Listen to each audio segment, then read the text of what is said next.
just one line. We started. MJ. I I told MJ. Very No, pull up a chair. Pull that Pull chair. up a chair. No, seriously. Pull that chair. No. We're not allowed to hide. No hiding. No one can hide. Please.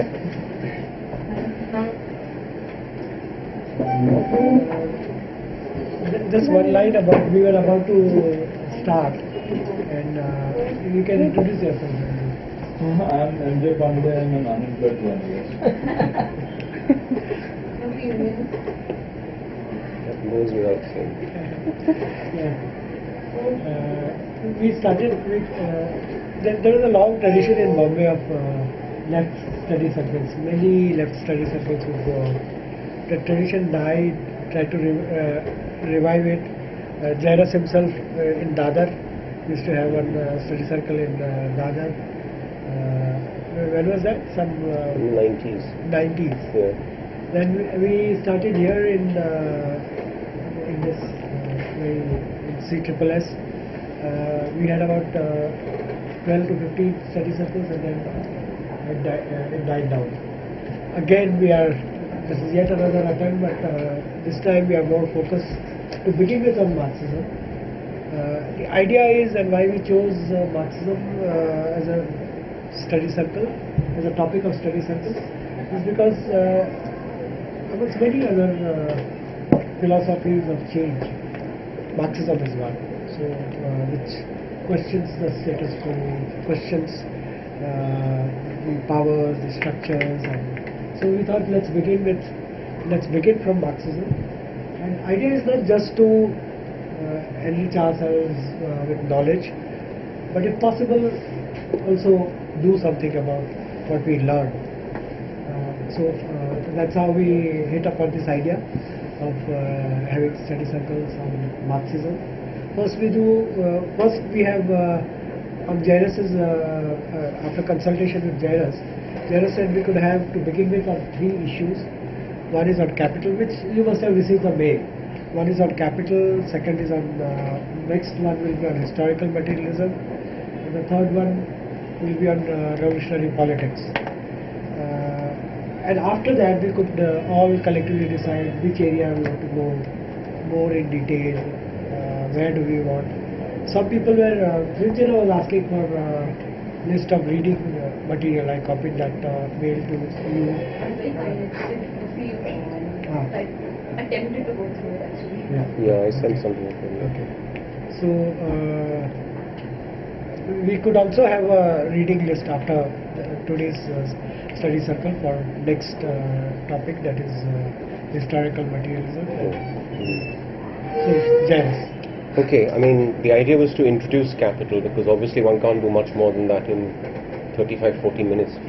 I won't speak for much more than that, I hope. Then we can have a general discussion. At any stage, just interrupt and say that's not clear, or what does this mean, or whatever. Marx initially, maybe when he was writing the Grundrisse in the 1850s, or those are actually notebooks of sorts, planned to make what turned out to be 3 volumes of Capital. He planned to make it actually the first book of a 6-book series. So he saw his life's work as these 6 books. Book 1 would be Capital. So it gives you some idea of how he actually conceived his project. I think the second last book was going to be the world market, and the last one was going to be the state. Now there's a sense in which, if you look at the progression from Capital to the state, from book 1 to book 6, needless to say, most of the books were never written. Okay, and consequently we are that much the poorer for the fact that they were never written. If you look at the progression, he's actually moving from categories which he regards as abstract to categories which he regards as concrete. So in a sense he's saying that economically the most concrete category you have in the world is the world market. Okay? And politically the most concrete category you have is the state. So the world market and the state were in some sense the culmination of Marx's kind of project, because they were the synthesis, the concentration of many aspects which he would have hoped to have already discussed and reconstructed, and so on and so forth. So you should see the world market and the state as essentially synthetic categories which combine a whole lot of determinations that Marx would have hoped to have discussed and reconstructed earlier. So it's sort of the architecture of his life work is contained in this idea of 6 books, which he abandoned in the end because he was too caught up in just the first book, which was Capital. But that itself is an achievement. I mean, the very fact that he published volume 1, he never published volumes 2 and 3, they were put together from Marx's notes by Engels. And the most problematic compilation of the 2 volumes is the 3rd volume, because Engels had a lot of trouble putting together volume 3. And if you compare Marx's notes for volume 3 with the way Engels eventually edited or published volume 3, there are some interesting discrepancies between the two, which no one in the world discusses except a very small tribe of scholars called Marxologists. They are the ones who discuss these kinds of issues. You know, for a start, you have to have access to Marx's notes, which are only available in German by and large. Most of the notebooks haven't been translated and so on, or to the archives, to the actual manuscripts which have not been published even in German, etc. So practically no one discusses those kinds of issues except Marxologists. And Marxology is very strong in 2 countries in the world, Germany and Japan. Japan has had a long tradition of strong, very respectable Marxology, meaning study of Marx, the scholarship of studying Marx. So what we are discussing here, these sort of 3 volumes of Capital, is actually initially only meant to be book 1 of a 6-book project. So it's just a massive enterprise. It defies the imagination that someone could have conceived of understanding the modern world in such a sweeping and comprehensive way. Now, it's at the very start of volume 3 that Marx, in some sense, recaps the structure of all 3 volumes, and this is how he does it. So it'll be useful to give you his recap of the structure of all 3 volumes, and after which I'll simply look mostly at volume 1 and part of volume 3. He says in volume 1, this is the very start of volume 3, he says in volume 1 we investigated the phenomena exhibited by the process of capitalist production, taken by itself, i.e. the immediate process of production process, the immediate production process, in which connection all secondary influences external to this process were left out of account. But this immediate production process does not exhaust the life cycle of capital. So basically the 3 volumes are about the life cycle of capital, not about the immediate process of production. In the world as it actually is, it is supplemented by the process of circulation, what people call the market.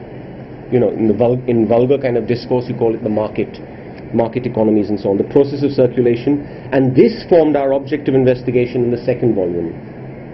Here we showed, especially in part 3, that's part 3 of volume 2, where we considered the circulation process as it mediates the process of social reproduction, that the capitalist production process taken as a whole is a unity of the production and circulation processes. So in volume 1 you deal with the production process as an immediate process, but in volume 2 it has become something different. It has become a unity. Okay, the capitalist production process has become a unity of the production and circulation processes. So it's a sort of more complex kind of entity at the end of volume 2. It cannot be the purpose of the present 3rd volume simply to make general reflections on this unity. Our concern is rather to discover and present the concrete forms which grow out of the process of capital's movement considered as a whole. So volume 3 is about those concrete forms that grow out of the life cycle of capital considered as a whole, so to speak. So here is the architecture of the 3 volumes of Capital. Volume 1, the process of production as an immediate production process, as something immediate.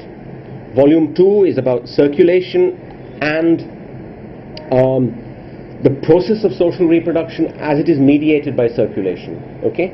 And volume 3 is about these concrete forms that Marx talks about, which grow out of the process of capital's movement considered as a whole. Now, to give you an example of what he means by one of these concrete forms, take the category of credit.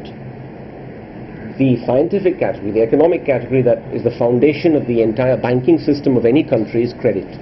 Okay? Credit is dealt with in volume 3. He doesn't deal with it in volume 1, he doesn't deal with it in volume 2. He rigorously abstains from any treatment of finance until he comes to volume 3. Okay? Now, this process of abstaining from dealing with categories which logically come later rather than earlier is a process of abstraction. Because Marx knows all these things exist. He knows there's a banking system. But he's not going to discuss the banking system in volume 1, because you would have no idea how to construct a banking system in volume 1. Okay? He's dealing with capital. Okay? And the banking system is a determination of capital which develops much later, once the totality has emerged, the totality of capital, of the capitalist mechanism has emerged. So in volume 1 we're dealing with essentially the production of capital conceived as an immediate process. And some of the debates that Amu referred to among the women's groups and women's movement about characterizing certain forms of labor, for example domestic labor, sex workers, the labor of sex workers, etc., are essentially debates around the category of wage labor. But actually in that 6-book plan, book 2 was meant to be wage labor, and Marx never wrote that. Unfortunately, he never wrote the book called Wage Labor. He simply wrote Capital, and that was it. So a lot of these debates are in some sense a reflection of the unfinished state of Marx's work. And it's important to understand that no one on the left can claim that they have some monopoly over the truth of Marxism, in the sense that they know exactly what Marx meant and what Marx was, because it's not like that. I mean, even Capital remains an unfinished work. I mean, volume 3 is something that Engels put together, and it's generated a fair amount of dispute and controversy whether he put it together correctly and so on and so forth. So it's not as if there is a kind of hidden truth within these 3 volumes which only some small sect of Marxists have been able to grasp or understand. It's not like that.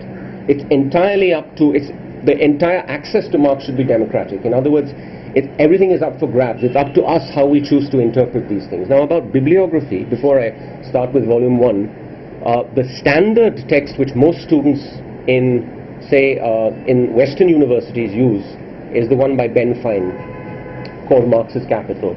Recently another author has been added to that, Ben Fine, and a colleague of his called, a Brazilian colleague of his called Alfredo Saad Filho.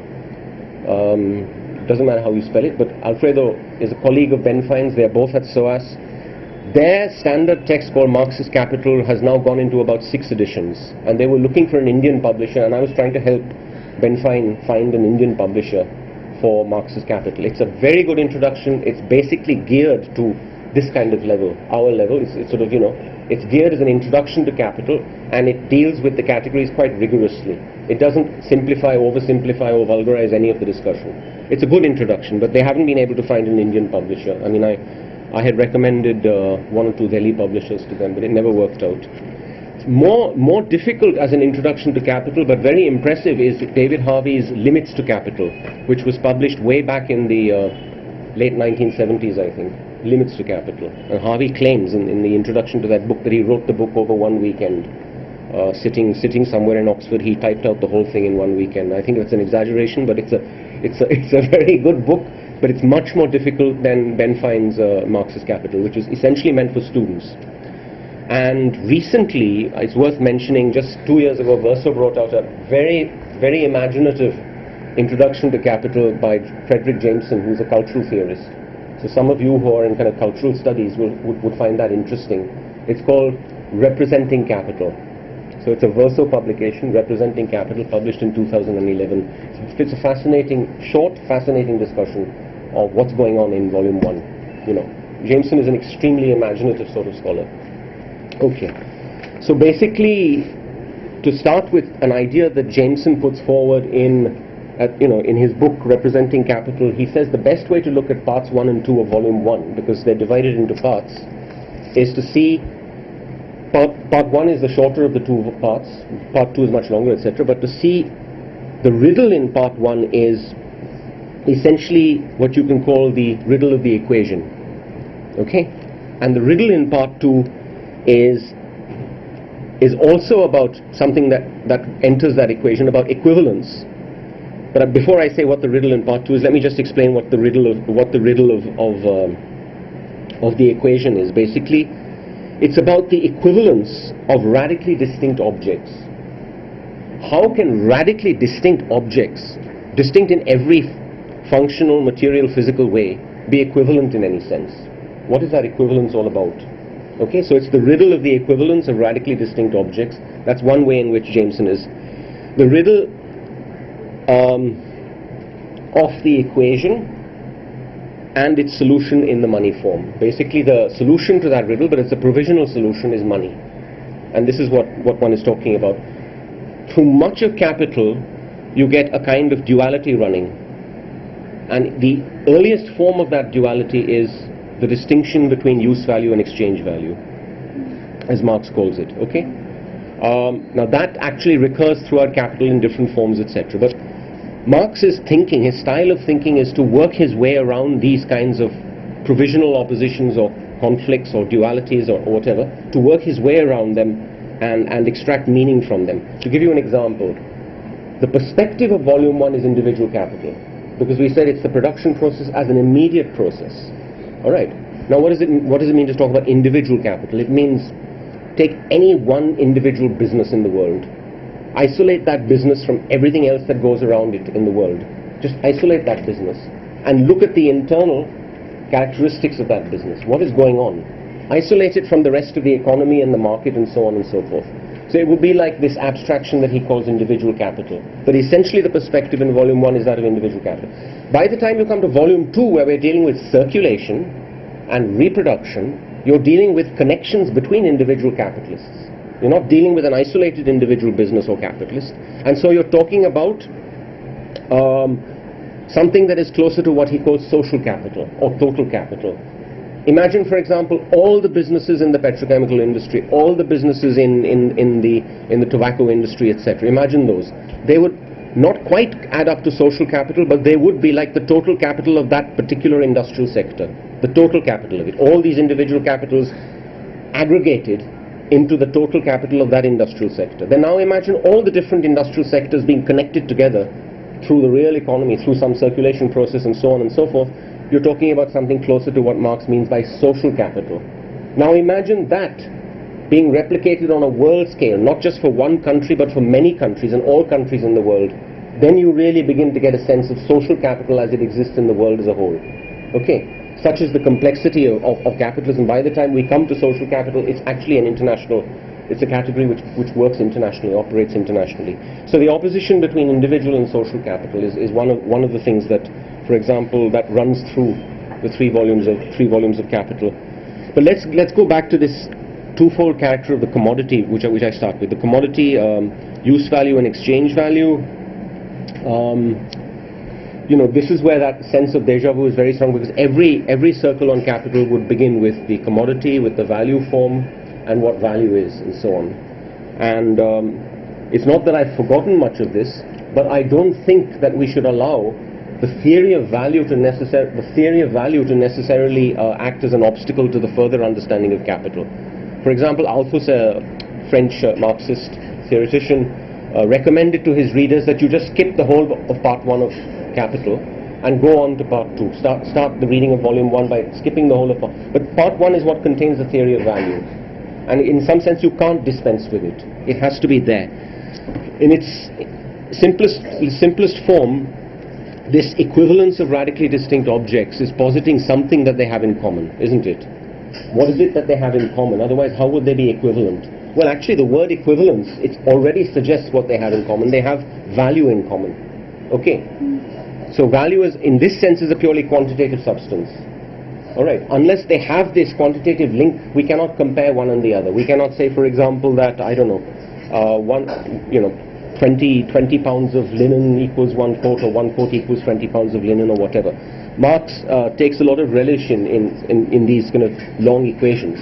But essentially what he calls the forms of value boil down to this, that if you look at these equations between radically distinct objects, when we say radically distinct objects, we mean as use values, they are radically distinct. What makes them all equivalent in some sense, and therefore also identical, is that they all contain value.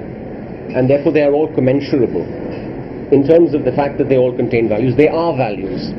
Not just use values, but also values. And it's the fact of being values which makes them commensurable with each other. Okay? Now, he distinguishes at the very start of volume 1 3 forms of value. We don't need to wrap our minds around this too much. It's just that it's useful to know. The relative form of value, the equivalent form of value, and the general form of value. Okay, now what is this? The relative form of value is simply that if I say A equals B, the positional identity of A is that it's relative. Okay, its value is being expressed in B. The positional identity of B is that it's the equivalent form, because it is what is measuring the value of A in some sense. So the value of A is reflected in or expressed in B. Okay? Now that can take two forms. It can take simply the form of an equation with two objects, or it can take an expanded form where a whole series of objects equals this one object. Okay? So you can just expand the equation. So A equals B equals C equals D, and like that. The expanded form of actually still the relative form of value, but expanded. Now the form of value that Marx is particularly interested in here is the equivalent form, because notionally it is already playing the role of money. Okay, notionally. In itself it cannot actually be money, because it has to be recognized by the entire world of commodities as the general equivalent to count as money. So what is the definition of money that emerges at the very start of Capital? Money is the general equivalent. It is that one commodity isolated from the world of commodities which all the other commodities agree to see as the sole representative of value. We shall all measure our value in terms of that one commodity. Alright, so it's like again, Jameson's book Representing Capital deals with this in quite amusing ways, because he's constantly drawing parallels with cultural theory and all kinds of other things here. But essentially the relationship is that money is the general form of value. That's a simple elementary definition of money. Okay, a commodity, because Marx was writing at a time when when sort of metallic currency was still the dominant form of currency. Okay, so gold and the precious metals acted as money. Okay, so we had commodity monies at that time. Today we don't, of course. Today we've gone to forms which are extremely abstract and, electronic forms of money and so on and so forth. But in the world that Marx is writing in, the money commodity ties money to the world of commodities in a very direct way. And gold, of course, is par excellence. The gold and to some extent silver are par excellence the representatives of value. They are the commodities isolated from all others for the monetary function. So money is the general form of value. It's the general equivalent. It's what Marx calls the universal incarnation of abstract human labor. Now, what does he mean by abstract human labor? Go back to the duality between use value and exchange value. The labor that is involved in the production of a use value is a useful type of labor. It's a concrete labor. Okay, whoever made this particular table, perhaps a carpenter, was a carpenter. It was his carpentry skill that was going into the making of this table. All right, but that is not the aspect of labor, so to speak, that matters in terms of equivalence, because that is the aspect that makes this table a radically distinct object from every other object on the table. Okay, for example, from this book, it's radically distinct from this book. Okay, so what is the aspect of labor in terms of which equivalence is established? It's what Marx calls abstract labor, as opposed to concrete labor.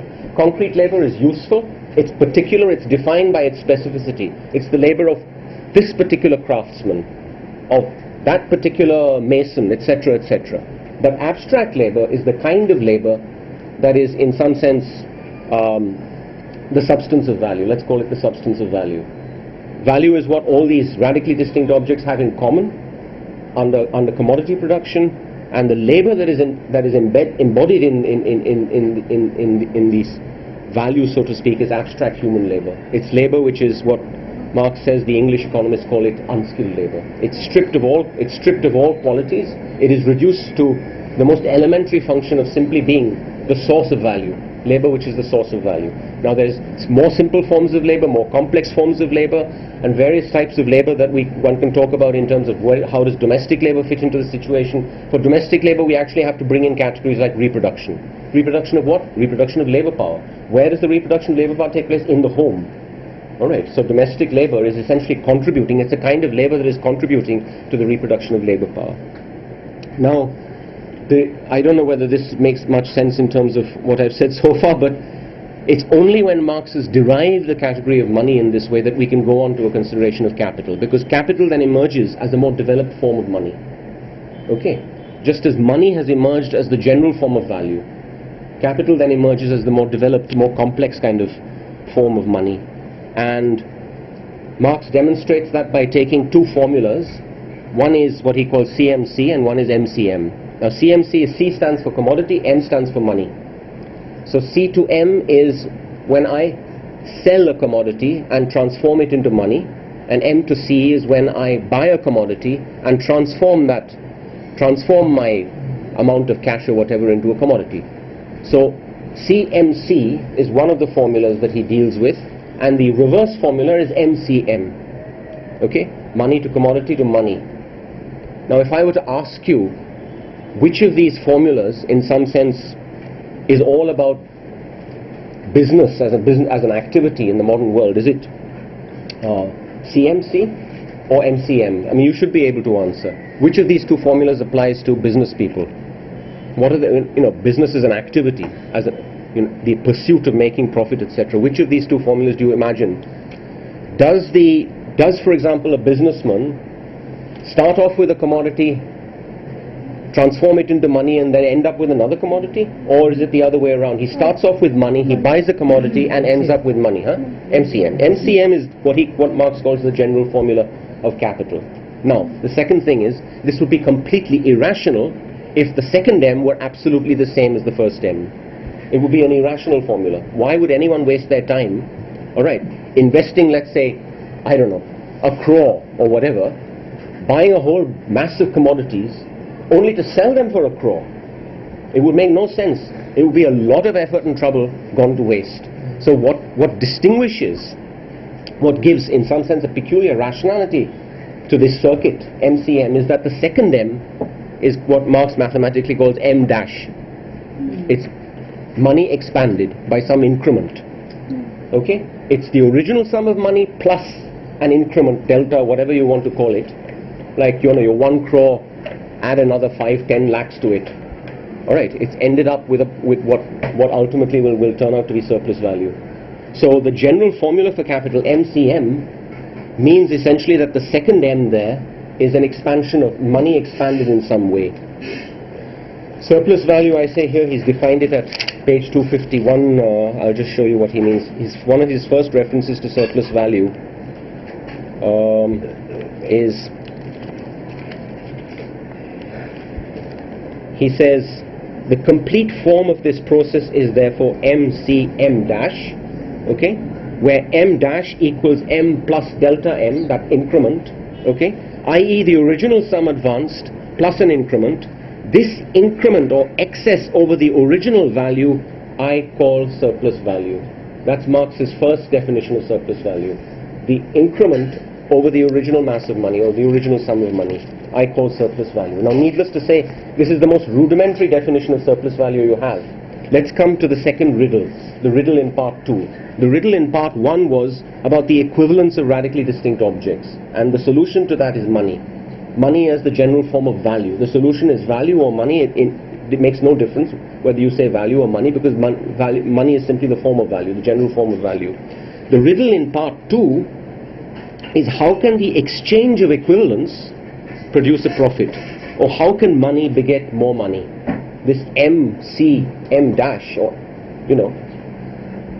how does it work? Where does this increment come from? All right. Now, it clearly doesn't come from the process of circulation. Marx is assuming that commodities exchange at value. Therefore, he is eliminating, for example, cheating from the process. Like some guy sells you something at some exorbitant price and makes his profit like that. That's not part of Marx's world. He's assuming that commodities exchange at value. No fraud is involved in this process.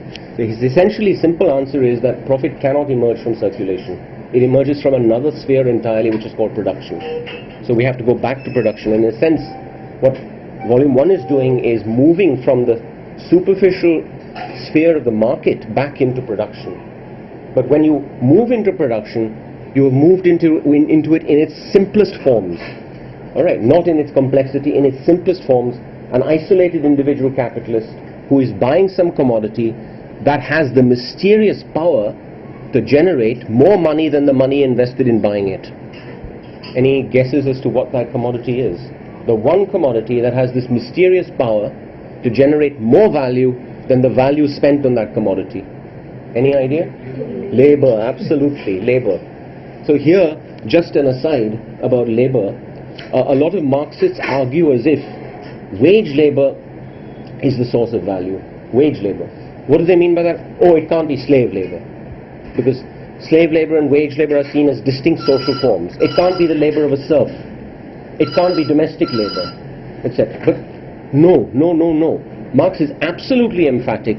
The labor that is the source of value is living labor, regardless of what social form it has. Okay? Only living labor has this peculiar capacity to generate value. Alright? So regardless of whether you're a serf, a slave, a domestic worker, whether you're coerced or not coerced, how free you are, how unfree you are, all of those social determinations recede into the background when it is a matter of defining what aspect of labor is it that generates value. It is living labor. Okay, that is the source of value, and that's all that matters for Marx. So what goes on in the labor market, so to speak? What is the transaction in the sale and purchase of labor power? Oh my God, I've almost, I don't know, already used up 20-25 minutes. Well, basically, he draws another distinction here. I told you Marx is very fond of these distinctions. He draws a distinction between labor as such and labor power. That is your capacity to labor. Right, your ability to labor. And I think in the modern world we have to think of labor in more complex ways, because a lot of people are simply tied to terminals where they're dealing with information flows, for example, not with concrete objects, not with material objects, but with information flows. So we have to have notions of labor that are adequate to this kind of cognitive labor process. Alright, that doesn't particularly matter, it's just a determination of form, whether it's a cognitive labor process or a physical labor process. Even in the world of industry, labor processes vary massively, from people who dig ditches on roads all the way to complex plant operators in working in console rooms, looking at screens, interpreting signals. A pilot who is flying a plane is responding to a set of signals as well, etc. So it doesn't particularly matter what the nature of the skill is, what the degree of complexity is. The transaction in the labor market is that you are buying an ability to labor. Alright, whether it's a cognitive ability, a physical ability, what kind of physical ability doesn't particularly matter. It's the ability to labor. The sale and purchase of labor power. So what happens then with MCM dash or MCM prime or whatever? The solution to that riddle lies in the production process. Alright, the capitalist buys labor power, the worker hires him or herself out. The capitalist makes use of labor power as a commodity, makes use of that commodity to extract more value than the capitalist has invested in means of production and labor power, in machinery and labor power. Alright, and then that is realized on the market, transformed into commodities, flows back as surplus value. That surplus value now is divided into two portions. One is the portion which is scheduled for further expansion of capital, for capitalization, and the other is the portion that is scheduled for the capitalist consumption, which is conventionally designated by the letter K, small letter K, in sort of Marxist discussions and stuff. The portion of surplus value that is reserved for the capitalist consumption that goes into luxury hotels and yachts, and Vijay Mallya, he spends loads of money on K, whereas his employees and his company just all go bust. And maybe the same is true of that other scoundrel in UP, whatever his name is, the Sahara group. Maybe the same is true of him. But the ratio between the capitalized portion of surplus value and the consumed portion of surplus value, the one that the capitalist consumes and so on, is obviously not constant between capitalists. Alright. Some are more parsimonious than others, some are more fanatical about accumulation than others, some are more addicted to lifestyles where maybe cocaine is a regular part of your life, so that takes a big drain on your surplus value. It doesn't particularly matter. The point is the ratio is not constant, it fluctuates. So labor power is the one commodity that has this peculiar capacity to generate value and surplus value. Here is another distinction worth noting, that Marx describes his term for creating value and for creating surplus value are rather different terms. The term valorization, which is frequent in Capital, is a term that Marx reserves for the creation of surplus value. Why? Because what he means by this is if the capitalist process, if the production process is simply a process of producing values and no surplus value is generated, it becomes meaningless from the standpoint of capital, if no surplus value is generated. But valorization describes that part of the working day where the rest of the activity that goes on is generating surplus value. Okay, so within the working day, there is a point at which all previous values have been replaced in some sense, but no profit has been generated. Beyond that point, a profit is being generated. The surplus value it's that part of the working day that interests capital. And that is what valorization means. It's strictly not the process of creating value, but the process of creating surplus value. Alright, so when we say that capital is valorized itself, it has valorized itself in the sense of generated a profit, generated a surplus value. How does that work? About here, like, because I was trying to make sense for reading also. How does Yeah. valorization work? Can be illustrated an example to Well, suppose no machinery was involved. Alright, no fixed capital of any sort was involved. The only investment was in labor. And maybe some very rudimentary raw materials or whatever. The only investment was in labor. Now, the investment in labor is essentially an investment in the value of labor power. What is the value of labor power? The value of the means of subsistence that are essential for the reproduction of labor power. That's the value of labor power. It translates back into use values. Look at this dialectic at work in capital. Every time it translates back into use values and comes back to value. Okay, so the value of labor power is the value of the means of subsistence which are essential to the reproduction of that labor power.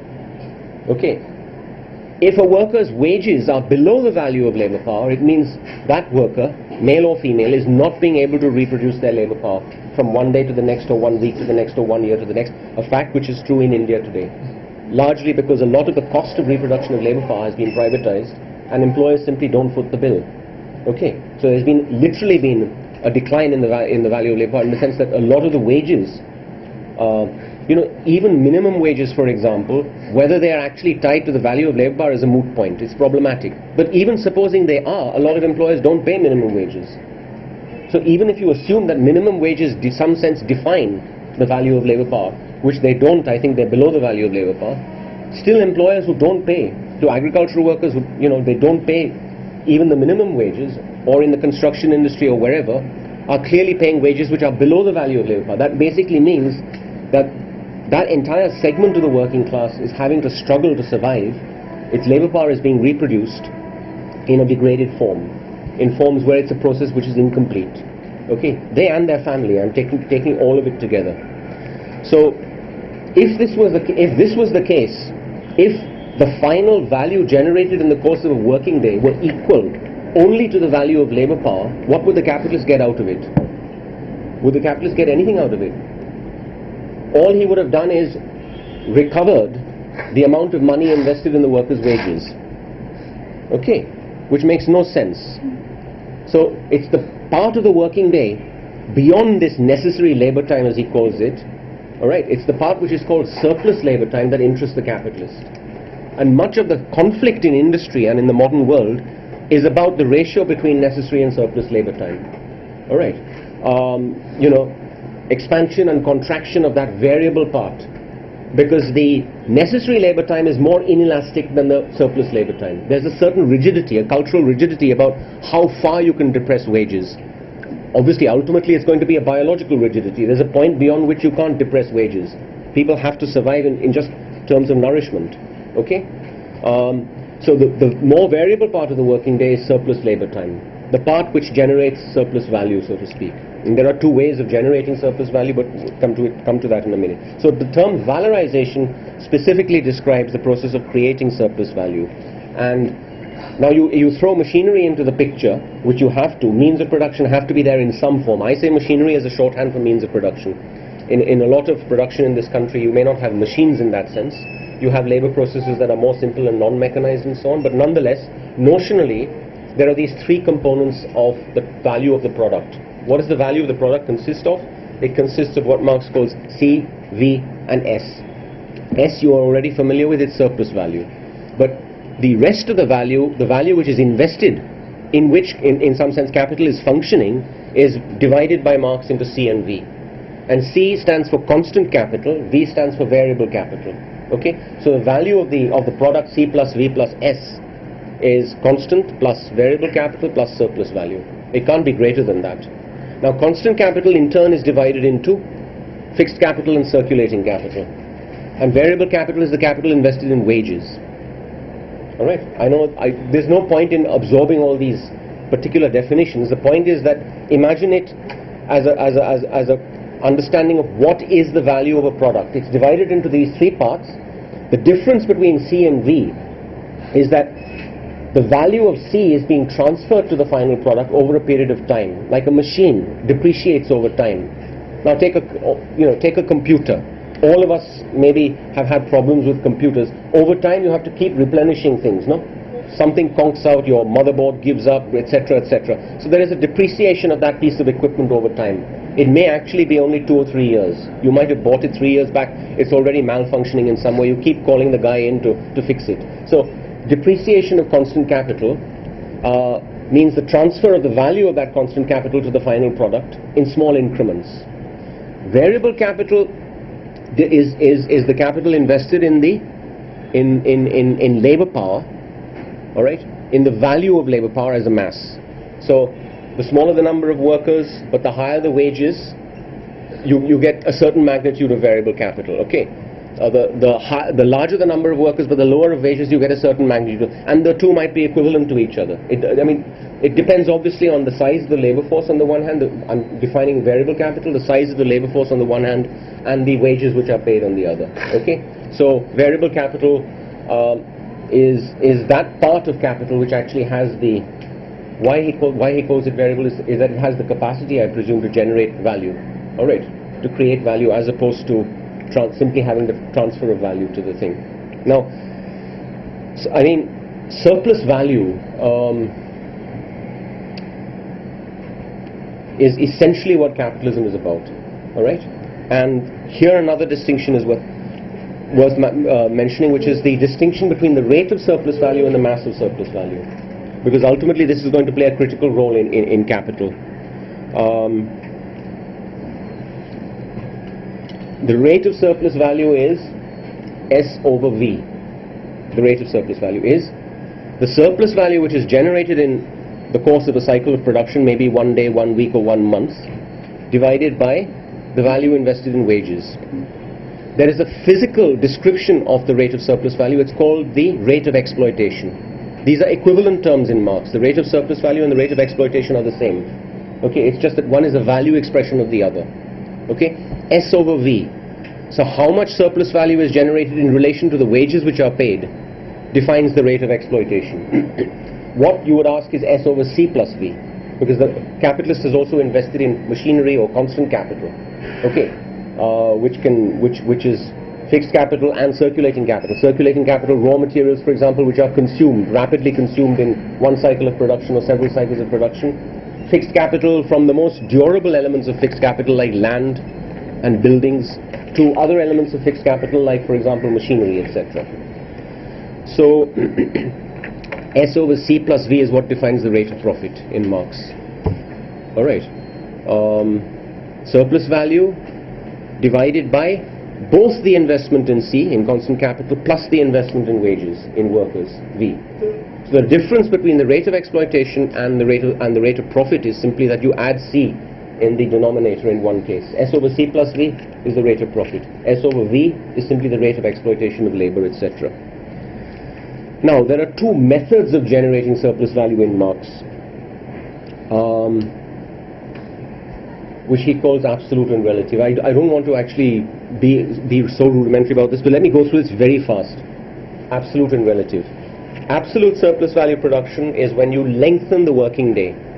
Supposing the working day is 10 hours, and the necessary labor time, the labor time within which the value of wages is generated within the labor process is, say, 5 or 6 hours, then the balance 5 or 6, so the balance 4 or 5 is surplus labor time. Okay? Now, supposing the guy decides to make workers work an extra 2 hours, so the working day as a whole becomes 12 hours. What has changed is not the necessary labor time. What has changed is the surplus labor time. So that entire profit, that entire surplus labor time, the extension of the working day accrues to capital as profit. Okay? So lengthening the working day in order to generate even more surplus value is what Marx means by the method of producing of absolute surplus value production. Relative surplus value production is when you concentrate on the necessary part of the labor day, of the day, of the working day.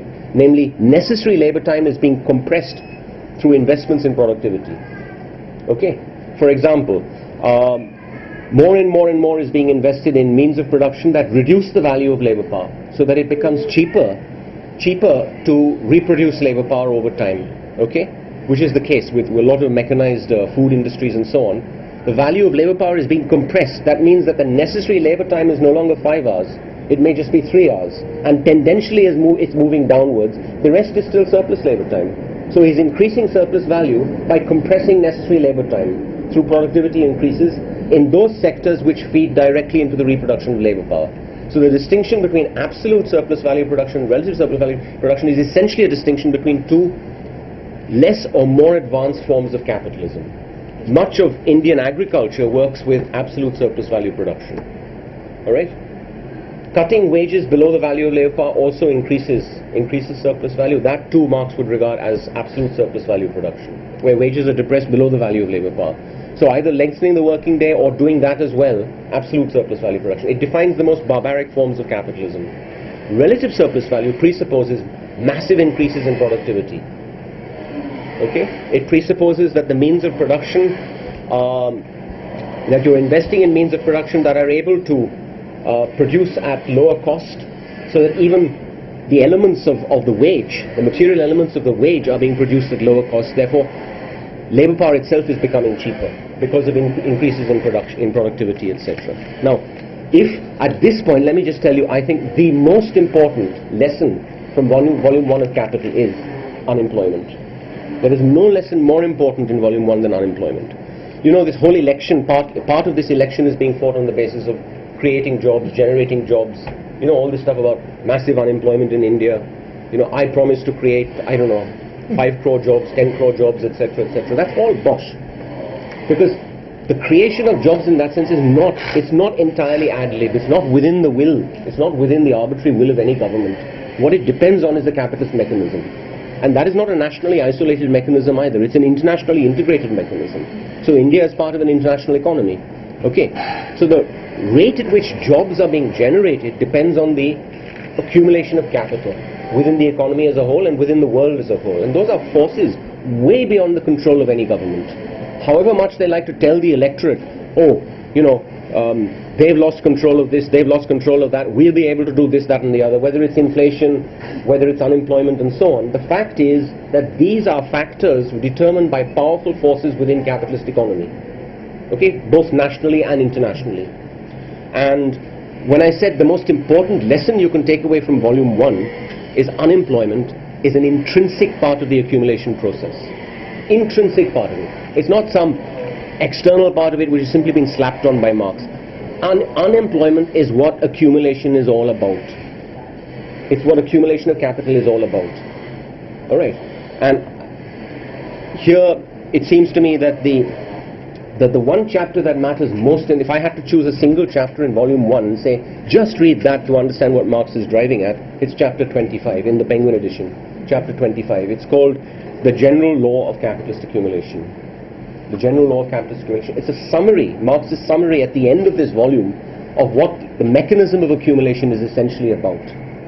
But how does he establish this result? Alright. And here I want to disentangle two different ways of understanding why unemployment is constantly being generated by accumulation. Not employment, but unemployment is being constantly generated by accumulation. Okay? And they're not necessarily incompatible with each other, but depending on where you place the emphasis, you can end up with a very different kind of theory of crisis. Now, I haven't mentioned the word crisis so far. That essentially comes in volume 3 when Marx deals with what he calls the law of the tendential fall in the rate of profit. The rate of profit, I told you, is S over C plus V. Now, that is falling. There is the tendency of that S over C plus V to constantly fall. Alright? But that's all part of volume 3. In volume 1, he's not interested in how it falls and so on and so forth. He's interested in generating the categories which will enable you to understand why it falls. And here the key category, the key transition is what he calls the organic composition of capital. Alright. Now what is the organic composition of capital? Again, Marx, who loves distinctions, starts with a distinction between the value composition of capital and the technical composition of capital. The technical composition of capital is simply the physical ratio between the mass of means of production and the mass of workers. That's the technical composition of capital. Supposing you have a construction site, equal in every respect, two construction sites equal in every respect, alright?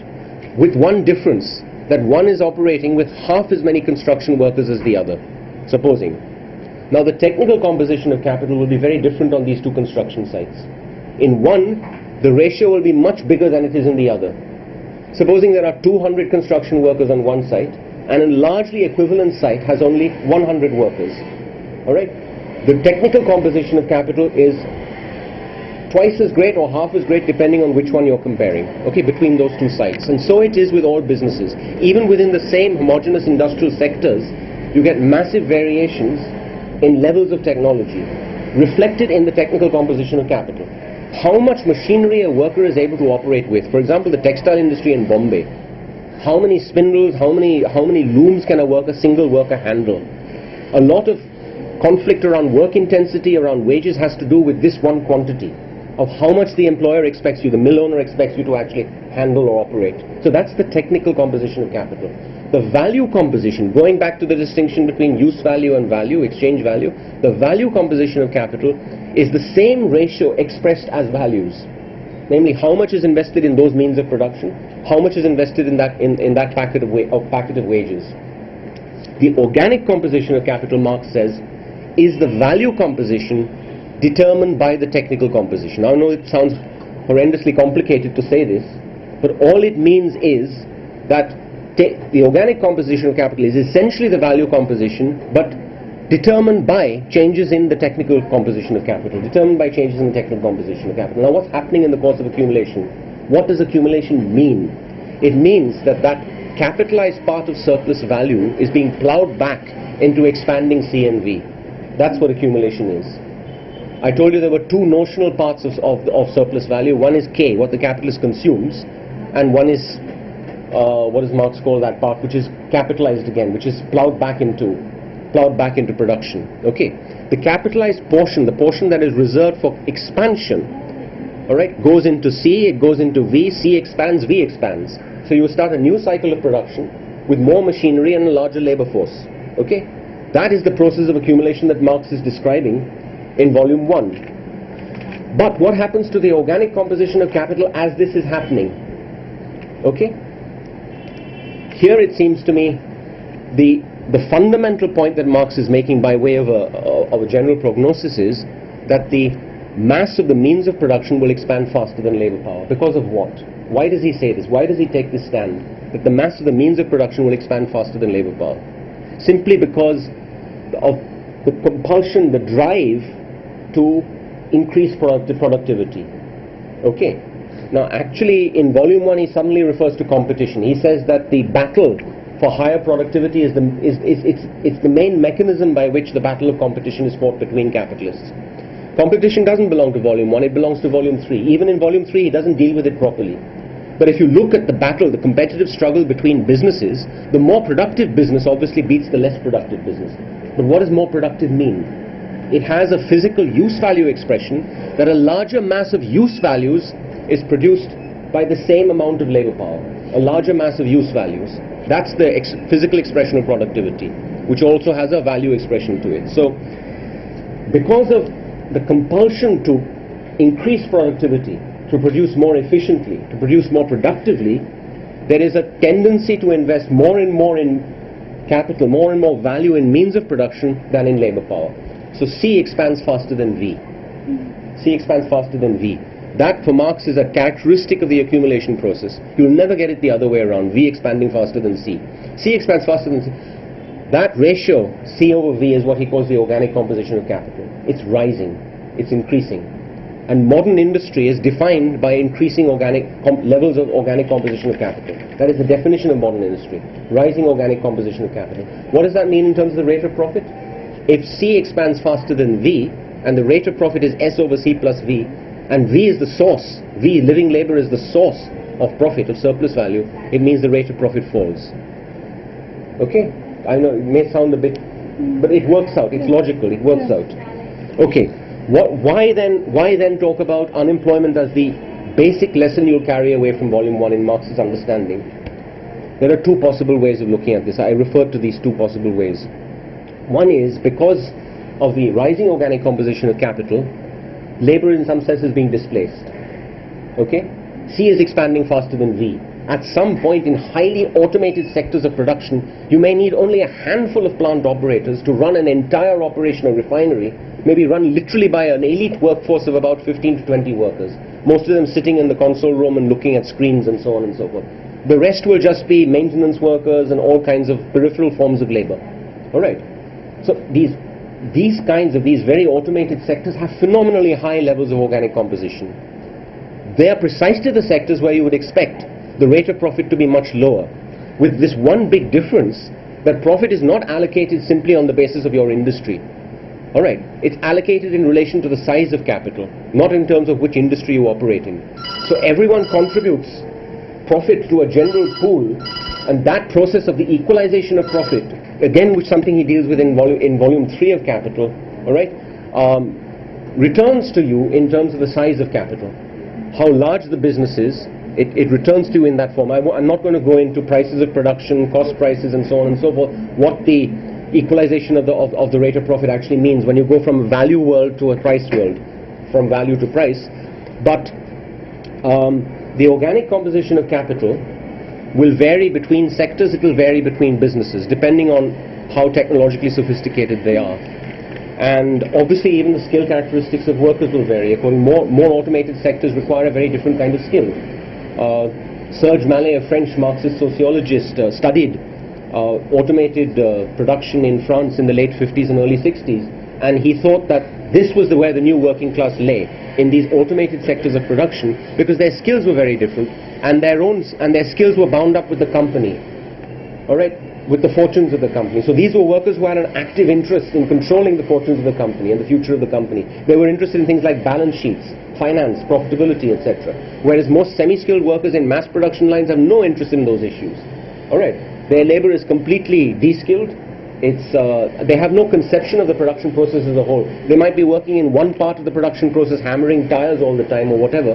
They have no conception of that. So I'm not saying this is necessarily true, but the technical, the material characteristics of the organic composition of capital reflect in skill levels in different kinds of working classes and so on and so forth. The other way of looking at one is why is more and more unemployment being created? Because means of production are displacing labor. So the displacement of labor. But the other way of looking at it is, as the organic composition of capital rises, as accumulation reaches advanced levels of stages of development, the rate of profit is tendentially falling to zero. It never reaches zero, but asymptotically it falls to zero.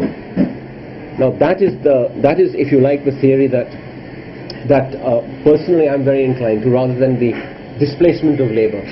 The real crisis of capitalism, of modern capitalism, why every single economy in the world today is blighted by mass unemployment, lies in what Marx in volume 3 and some of his expounders like Henrik Grossman, who wrote about Marx's crisis theory, call absolute overaccumulation of capital.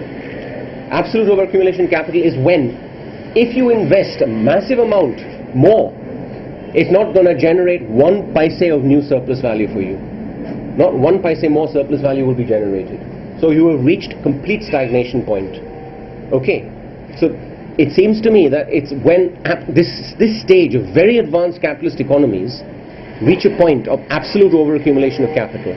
Okay, look at the annual reports of the balance sheets of Hindustan Lever in the 1990s. Why were they justifying rapid expansion in markets like India and China and Brazil? If you look at Hindustan Lever, they were saying that the markets in the West for tea, for coffee, for foodstuffs were saturated. They were saturated. There was not much they could do with those markets. Whereas there was scope for expansion in India and in China and so on, those so-called emerging markets. So a lot of their expansion was occurring in countries like India at the time. Hindustan Lever, Unilever being in the food sector. Now, this is one way of offsetting a crisis of overaccumulation. Namely, you find sectors of world economy where there is still room for rapid expansion. Okay, where you can still sustain the overall rate of profit by having phenomenally high rates of profit in those local sectors of production. Because remember, consolidation of accounts means that an entity, a multinational like Unilever, is consolidating its accounts at an international level. It doesn't particularly matter that the rate of profit is, God knows what, 1% in France and maybe 7 or 8% in India. When you consolidate accounts, you get an average rate of profit for the firm. That is what the firm is interested in.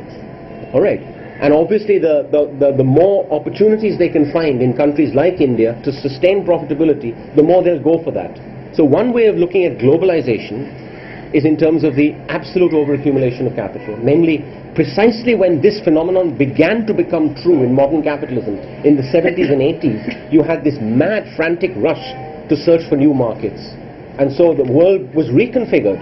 The image, the mental image of the world was reconfigured to include countries like China and India as what? Key emerging markets.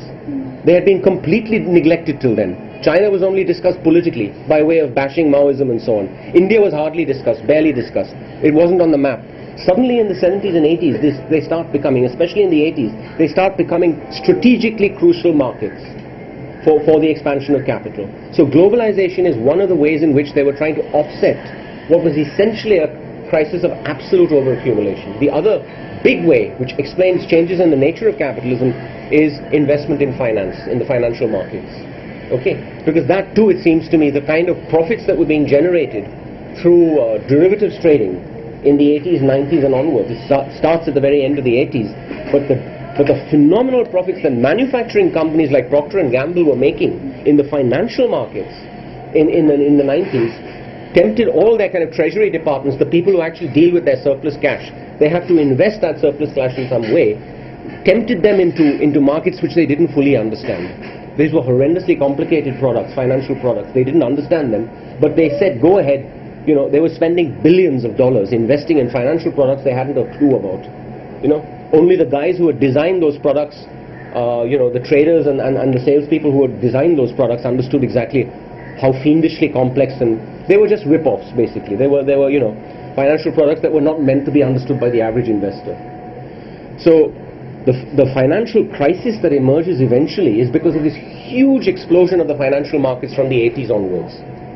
But ultimately, if you ask why the explosion of finance capital, why the explosion of these financial markets, the answer lies in the same point: absolute overaccumulation of capital by the 70s and 80s. Okay, it's a drive to counteract the fall in the rate of profit, to stem the crisis of profitability which takes place from 80s. And politically, the corresponding changes are, you've got Reagan in America, very, very pro-finance capital.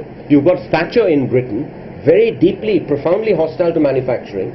All right, very, very favorable to the interests of the city. So you've got the kind of political economy of the new kind of capitalism from the 80s and 90s, which involves essentially conservative governments of an authoritarian bent of mind. They've abandoned all the old illusions about social democracy, this, that and the other. Labor is no longer a priority of any sort. It doesn't matter if mass unemployment is being generated. All that matters is that these financial markets should be working smoothly. Okay. Now, the chapter 25 is essentially about the generation of what Marx calls the reserve army of labor. Reserve army of labor is what we mean by the unemployed. Why are they called the reserve army of labor? They can be mobilized spasmodically back into production and then cast out again. The elasticity of that process is essential to capital. It needs a flexible labor market to be able to throw workers out, draw them in, throw them out, draw them in, which is happening all the time. India has a massive reserve army of labor. The bulk of our labor force is a reserve army of labor. We call it by various names like contract workers. We say contract workers, casual labor, workers who don't have permanency. All these categories. And if you look at the self-employed, if you look at the informal sector, all these terms that we've invented, informal sector, self-employed, all of these are categories of the reserve army of labor. Okay? And one of the reasons, I think, why big businesses like the Ambanis and so on have been able to expand aggressively is because they can presuppose this kind of labor market flexibility, when in the West, because of tradition, because of a certain political tradition, they can't presuppose that as yet. So they boost their own competitiveness internationally. And make no mistake, the Ambanis think internationally. They think in dollar terms. They are India's first purely international business group in that sense. They're globally minded. Okay. When they built this refinery in Jamnagar, they were building something on a scale that would make it Asia's largest private sector refinery. I don't know if it's the world's largest private sector refinery, certainly Asia's largest private sector refinery. So they're operating in terms of economies of scale, on a gigantic scale. But what is the labor force in Jamnagar? I mean, very large numbers of contract workers are being used there. Okay, you go back to the 1950s and look at these MNC, the multinational refineries that came into Bombay and places like Mahul, and where is that? Where are the refineries? And Trombay. You look at Burma Shell and HP.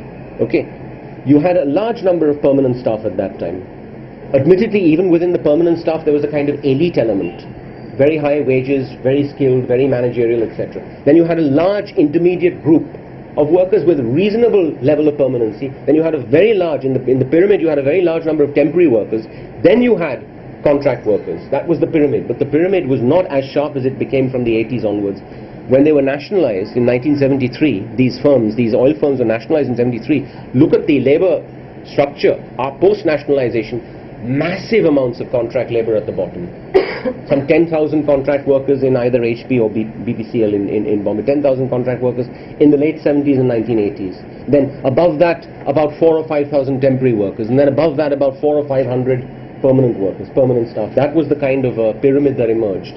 So this reserve army of labor is a product of the accumulation process. It's not something that capital simply arbitrarily has adopted. It is what accumulation is all about. Investments in productivity, which are essential to capitalism, essential to competition, generate this massive reserve army of labor worldwide. And the left wing, if it is going to seriously contest capitalism, has to be able to handle, directly confront issues about like unemployment, what happens to the marginalization of labor within modern economies. Now, I mean, that's an introduction. I didn't intend to carry on for almost an hour. I didn't intend to, but basically, this concept of the general law of capitalist accumulation, which is the fundamental category of Volume 1, recurs in Volume 3. It recurs in Volume 3 in the form of this category of absolute overaccumulation of capital. If there is a Marxist theory of crisis, and there isn't a worked out one, but if Marx had a theory of crisis, it lies in this notion that there is a point at which no amount of extra investment is ever going to generate any more profit, because the mass of surplus value is simply not there. It is just not there. The mass of surplus value is not there. Even if the rate of profit is high, it's out. Even if the rate of profit falls, if the mass of profit can compensate for the fall in the rate of profit, that's fine. Capitalism continues, accumulation continues. But once the mass of profit cannot compensate for the fall in the rate of profit, and Grossman in this book, The Law of Accumulation and Breakdown, tries to prove mathematically why it will never be able to compensate for it. He actually says that in year 35 everything breaks down. He constructs a model and says that in year 35 capitalism breaks down. It's a mathematical model. He's taken it from someone called Otto Bauer. But with the simplest possible assumptions and conditions, he shows you how, as accumulation progresses, as the organic composition of capital increases at a certain constant rate year by year, all right, it has got to break down. The whole system has got to break down at some stage. He says year 35, year 42, it doesn't particularly matter. I think the crisis that we've seen in the last 20, 30 years of capitalism, which has generated enormous, political kind of political spin-offs in terms of the restructuring of political economies, of labor markets, etc., etc., a more authoritarian style of politics worldwide. That crisis is rooted in the laws of accumulation, the way Marx has described these in volumes 1 and 3 especially, okay? I don't know if that is a kind of introduction to capital, but... Ask any clarifications or questions to begin with, and then also to express our... Express an opinion. Later. Okay, only an opinion? No, basically you made a presentation. You want to start that off? First of all, I thought you were dealing with very complex ideas. Perhaps someone needs to read a bit before coming to a opinion. I found many months ago a book which was very helpful. Was How Capitalism Works by a person called Pierre Gandhi. He presents the ideas which you talked about today very simply. If one has access to that, I think I mentioned it to you. Is it a monthly review? It's a monthly publication. Unfortunately, it's out of print. Is it available online? I haven't been able to find it. I don't know if somebody wants to, but It's good, huh? everyone, yeah. Everyone would profit. All the terms and the ideas you've dealt with have been tackled by him very simply. Okay. And then maybe after we are all familiar with those ideas, one can really have Yeah. a discussion on that. True. That was one part. The other thing I felt that was you mentioned about the reserve army and how there is this overaccumulation. But the question that always comes is, if there is all this misery and pauperization at one end, why isn't anything changing? And then we have to deal with the question of how capitalism is creating consent, Yes. hegemony. Yeah. That is a direct corollary of this kind of analysis. Yes. So years if we are seeing, we say the boom was over in the 70s, and then we are having prolonged crises one after the other.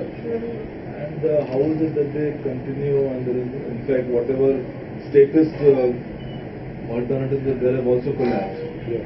So then what is it that gives capitalism its strength to present itself as the only option? Why is liberal democracy presenting itself as the victor all the time and getting the consent of the 99? I think the whole question of the politics and the ideology, Sure. the reproduction, we talked about reproduction, we need to understand more deeply how they construct hegemony and the consent of the oppressed. Yeah. But if we don't get there, we are again stuck with the question of agency. Where Marx identifies the industrial proletariat as the agent of, or the leader of revolution, and that hasn't happened. We need to tackle these kind of questions.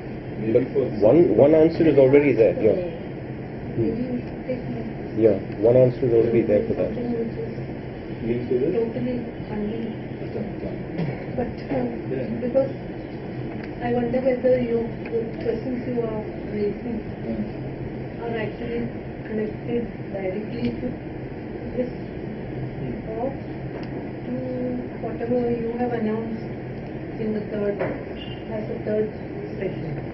No, so that is linked to this So itself. without this thing, if I can ask, I don't know whether it's just some thought which is going through my mind when you talked about reserve army being part of the process of expansion of capitalism. I was just thinking that historically speaking, it seems to me that there's also a tendency in human societies to reduce population, which is probably linked to this, a way of tackling the lack of relevance of human labor power and therefore of larger population to the process of capital. Because in the whole Western Hemisphere, you find that at a particular time, the contraception gains so much acceptance. It's part of the popular culture, mass culture, and the whole age pyramid of population totally changed. Yeah. And the aging population. Whereas in countries like India at that time, say about 10-15 years ago, you would have the exact opposite thing. Though they were trying so hard to popularize same contraception methods in a country like India, which the women's movement was resisting and jumping up and down, etc. But there seems to be definitely an innate response to this whole process by trying to actually cut down on the population. Except that then it creates a lot of problems. India has now turned the whole population trend, and population to a particular focal point where we are not reproducing, the rate is actually falling. Yeah. Yes. Overall, Yeah. in India, since Yeah. when? Since the last census. Definitely. Yeah. Maybe before that. You mean Absolute rate or, fertility rate of rates are the The rate of expansion. There is a particular point at which that turns in terms of replacement of the population. India has already done. And so what we keep on talking about as the youth, youngness of the majority of our population, because in India's pyramid, the young are the biggest. That is going to change. That's also going to change in terms of we are not exactly the same as the West probably, because since capitalism is also not that clearly or recently developed. If I can add to this question was, we all can ask clarifications and questions, and the more the better. If I can just add, how does capital, isn't there an inherent contradiction in capital? In order to increase surplus, the only way it can do is by increasing the constant capital, depressing the variant capital. But the goods produced have to be sold to the labor market, and if the incomes are going down, then how does in order to increase your profit, you have to keep the incomes of the labor down.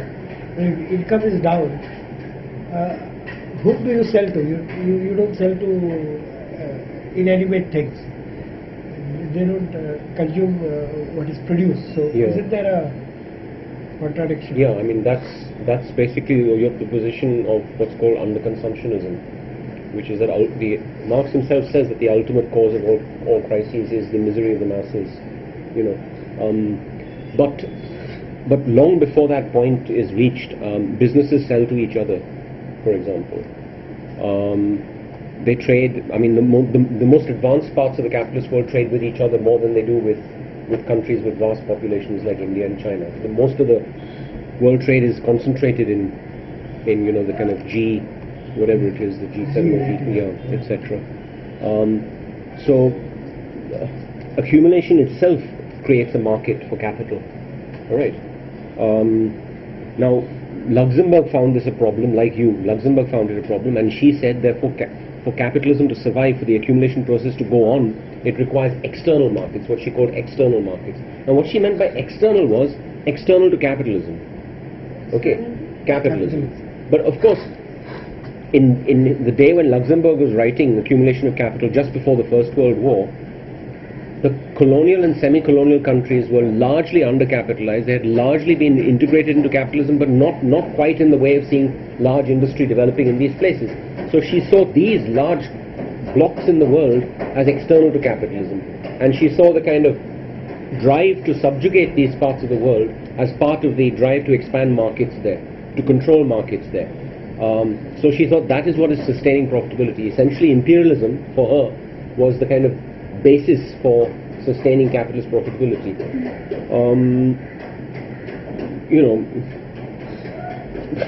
This, yeah, but essentially that's the argument that these external third-party consumers and so on are crucial to capitalism, and as they dry up, the capitalist crisis intensifies. As they dry up, it intensifies. So she doesn't see a process by which capital, by its very nature, draws the world into one and globalizes. She does see a contradiction in the fact that there is an implication in Luxembourg. Yeah, but she's not willing to go that. She's not willing to go that far, because that essentially is like giving up her theory of crisis. Her theory of crisis essentially rests on the fact that to the extent that they are drawn into capitalist production, this process will happen, that they no longer become external to capital and so on. Yeah, If you like, that's her theory. That's her theory of crisis. It will close that. Yeah, and there are actually tendencies on the left in this country which call themselves Luxembourgists in India, because they believe that this is the correct theory of crisis and so on. This book by Grossman on the law of accumulation and breakdown will now, a full translation of it will come out. This was only about 1/5 the full book, but a full translation is coming out of Marx's theory of Marx's law, the law of accumulation and breakdown, where Grossman puts a lot of emphasis on the mass of surplus value as opposed to anything else. For him, the rate doesn't matter so much. It's the mass of surplus value that matters. Okay? And therefore, the size of the working population matters a hell of a lot. So in Grossman's picture, things are very different. The slavery, the whole drive into the third world, the drive to conquer the third world, all of this is part of the expansion of capital. Okay? Because it's a thirst for labor. For him, the central thing is the thirst for labor, which that picture fits India very well. Now, just the point you make, I think to the extent that the reserve army of labor is a minority of the labor force, supposing, to that extent the rest of the working class is organized within production itself, the production of capital, but organized within it by the labor process, disciplined by the labor process. Trade unionism is seen by Marx as a natural outgrowth of this process. Okay? Now that kind of a working class becomes the basis of social democracy as well as revolutionary politics, because it's stable and it survives from one generation to another. But to the extent that the reserve army of labor becomes the majority of the working class, as it has, for example, in the USA today or in India, possibly also is becoming true in China, that it becomes the majority of the working class, then by its very nature it's dispersed. It's not concentrated into production sites. It's unorganized. It's resistant. It's not hostile to unions, but it's resistant to unionism in the sense of an inert resistance to unions. It's very hard to organize unorganized workers, especially if they're over thousands of different work sites. Okay, so look at the way agriculture works in places like Gujarat and UP, on Punjab. Massive amounts of seasonal labor are being transported from distant parts of the country. From Bihar they go to Punjab. From various parts of North India they go into Gujarat. Alright, massive amounts of seasonal labor. It's not just true of sugar and agriculture, it's also true of many industrial sectors, that they draw on these reserves of labor. They are even going to the other end to get it. Yeah. So when the state of the working class is such that the majority are a reserve army of labor, what becomes of notions like discipline of the labor process, automatically unified by the labor process? Who is automatically unified by the labor process? Capital is consciously structuring labor processes to disperse labor and fragment labor as much as possible. And that is part of the story of this lack of rebelliousness. No?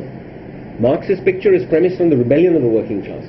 That rebellion is seen as rooted in material conditions, in the very structure of accumulation. But today, the managing of the process of accumulation is so sophisticated that they can fragment labor at any level of the firm. They can transfer labor from bargainable to non-bargainable categories. Chauffeurs can suddenly become driving executives or whatever. They become non-bargainable categories.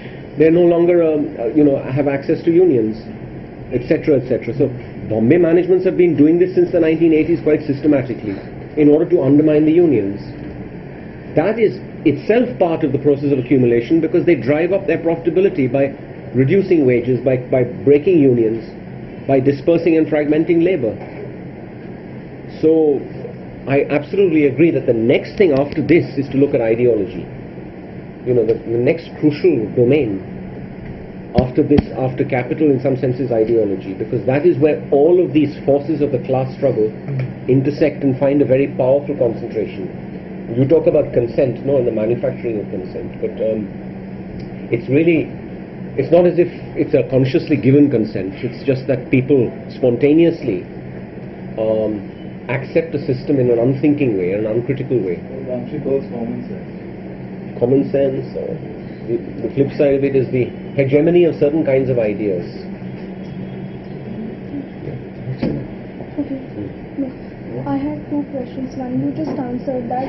Is that been historically that all the time the reserve army is the lowest strata, of the production? So which you just answered. The second was if we see that the means of production are increasing in the industry, like if we say that we have so many machines that somebody engaged with production, number of people is less, and we need say more sales people. So the upper level of that industry, I mean the second level of that industry, it's actually high number of people. So do you see that these people can become the reserve army and face the same insecurities as historically the lower strata has been facing? And yeah, I mean, no category of the labor force, from managerial labor down to unskilled labor, physical labor and so on, is immune to. None of them are exempt from the process of being thrown into the reserve army of labor. I mean, there was a huge shakeout in the banks and the financial sector following the crisis in 2008. Massive shakeout. Lots of people who were earning literally kind of millions in terms of bonuses and so on found themselves out on the streets the next day, when these firms went bust. So it's not as if there is any law that naturally protects them. They can sack executives with the same ruthlessness on the same scale as they sack workers. Okay. In India, what has happened is that inequality has grown enormously within the corporate sector because, on the one hand they freeze wages or they cut wages, they freeze jobs, no vacancies are filled. All right, for the bargainable category. Then on the other hand, managerial pay is increased year after year. So essentially the same kitty, namely what we call variable capital, is being internally redistributed so that more of the pie is going to managerial strata and much less is left for the blue collar strata. That process is not peculiar to India. It's been happening in places like the US as well. So inequality has become a major issue in modern capitalism. Inequality has once again come onto because the inequalities are staggering, absolutely staggering. You refer to the 99%, it's literally like that now. And is the struggle influenced by what strata of that particular production level is threatened? I mean, as you were saying that, that the contract labor and people who are in unorganized sector are very difficult to organize and to really build the struggle. So do you think that if the managerial level people are threatened,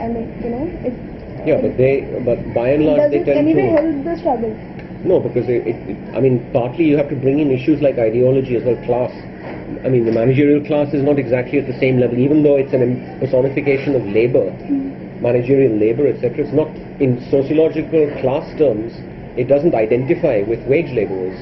They don't see themselves as wage laborers. Even the chief executive of a firm is ultimately a kind of wage laborer. He's simply being hired by the shareholders to run that firm. And if he doesn't perform well, he's booted out. There is one example for your question, that 10 years ago the newspaper industry was totally organized, including the journalists. Today it has become totally unorganized. And there are more than 3,000 journalists in India today without jobs. 3,000. Just in the space of 10 to 15 years. And just to back up what Darius is saying, that they have the flexibility now to create, this reserve army and create unorganized sections. In my living memory, I've seen this 20 years, total section has become unorganized. The record 3,000 journalists are unemployed. And what about the rest? How many journalists are there? The rest of them? How many? What's the size of around 25,000 journalists in India. Right, of which 3,000 are unemployed. Right. And mostly all of them are 50, in the 50s. The unemployed ones. So what, they've taken VRS and... No, they just booted out. First they've been forced to take contracts, and then the contracts are not renewed. Once a contract is not renewed, you never get a job. Nowadays in all these papers, apparently journalists are being employed. They're all on contract. But then in a sense... On contract. So in other words, the experience... Point, yeah, but the experience of the journalist doesn't seem to matter to these firms. The fact that the older journalists will have more experience. It's about reserve army thing. There are so many new young people coming in that these BMM courses, every year in Bombay itself around 2,000 children passing out of that. And where do they go? Yeah. So they're constantly looking for jobs. So it's a reduction of wages basically. The overall wages... It's both. Absolute as well as relative. In our days it was 6 hours of work. Yes. Today it's 12 hours. 12 to 15 is the minimum. A journalist works for between 12 and 15 hours. Yeah. While the law says it's 6 hours. So what has really happened is all this has been swept away. Oh. No, but you also find the whole range of say journalists or any, you have the availabilities of part-time work, so that you don't sort of have to, where you're not, this firm does not own all of your sort of labor over an extended period of time that you have. So maybe I'm saying that you can see these phenomena as sort of results of capitalist restructuring since the 70s and so on. Yes. But you can also maybe read them as sites of sort of emergent forms of, say, maybe even potentially for a liberation from this sort of time discipline that usually sort of. In the sense that, in what sense? In the sense that with the availability of new forms of part-time labor, that you don't sort of have to enter into the wage relation for say 31 days a month. You know, you have ways of sort of. But where does the potential lie there? Where is the potential lie? What are they supposed to do? No, I'm just saying that it becomes possible now. Sort of maybe where you don't have to you don't have to work all month, right? So then where say in terms of your lived time, right? Only part of your lived time is sort of being is generating profits, say for capital. No, I understand what you're saying, but you see, in traditional politics, he's not looking at it, if I understand correctly, as part-time unemployed. Yeah. But partially being free time. I'm not saying that it's completely sort of. I'm not saying it's a completely liberated sort of. I'm just saying that it becomes possible to conceive of new sort of modes of life, so new forms of worker identity who are not sort of. That would be true only if you operate in very niche areas. There will be some niche areas where you would make enough money by working just a couple of hours. So generally that will not be true. Not that. Generally that will not be true. No, but maybe you will have to change your job, say maybe every month. There wouldn't be those many jobs to change. I'm trying to say it. And if you at a particular point, then you don't get jobs. As I was saying, there's an age barrier now. Beyond the late 40s, you don't get jobs. I would just, I think, also add to your question maybe in some sort of ways. And I don't know how it connects, but with since we're talking about globalization and looking at capital in that international economy sort of a way, if you look at internet or the World Wide Web, and what I sort of connect what Chandrajeet was also saying, that this freelancing or writing on online, where you don't necessarily have to go in that particular space or go in that traditional form of employment, but you also produce something and put it out there for circulation, which doesn't necessarily need any human circulation, or which doesn't, I don't know how to process it and how to articulate it, but just how World Wide Web, how can we look at that sort of medium in the context of the capital, where the capital and the labor and the product itself is becoming so digitalized, and maybe my understanding. And no, I mean, I understand what you're driving, and the point is that the premise of this world is the compulsion to labor. Namely, you have no means of subsistence, no means of survival, or no means of production of your own. Therefore, you are forced to go out into what Marx calls the labor market and sell or hire out your services in some form or other. That compulsion to labor is the premise behind this whole book. Now, if we live in a world, we imagine a world where there is no compulsion to labor, people are not going to labor, at least not in the same alienated way or forms. But do we live in a world where there is a declining compulsion to labor? On the contrary, I'll tell you what, study circles like this were so widespread in the 1970s because inflation was so low. Inflation didn't exist. No one was under any pressure to get a job. And I can precisely date when everything starts. The second oil price shock of the late 70s, when inflation, it triggers a kind of new round of inflation, then people start thinking in terms of, oh God, I've got to, and all these study circles, half of them, people go into journalism. People look for jobs in academia. All right. One or two even think of the corporate sector. I can trace this process, individual by individual, and their individual destinies. I can trace it.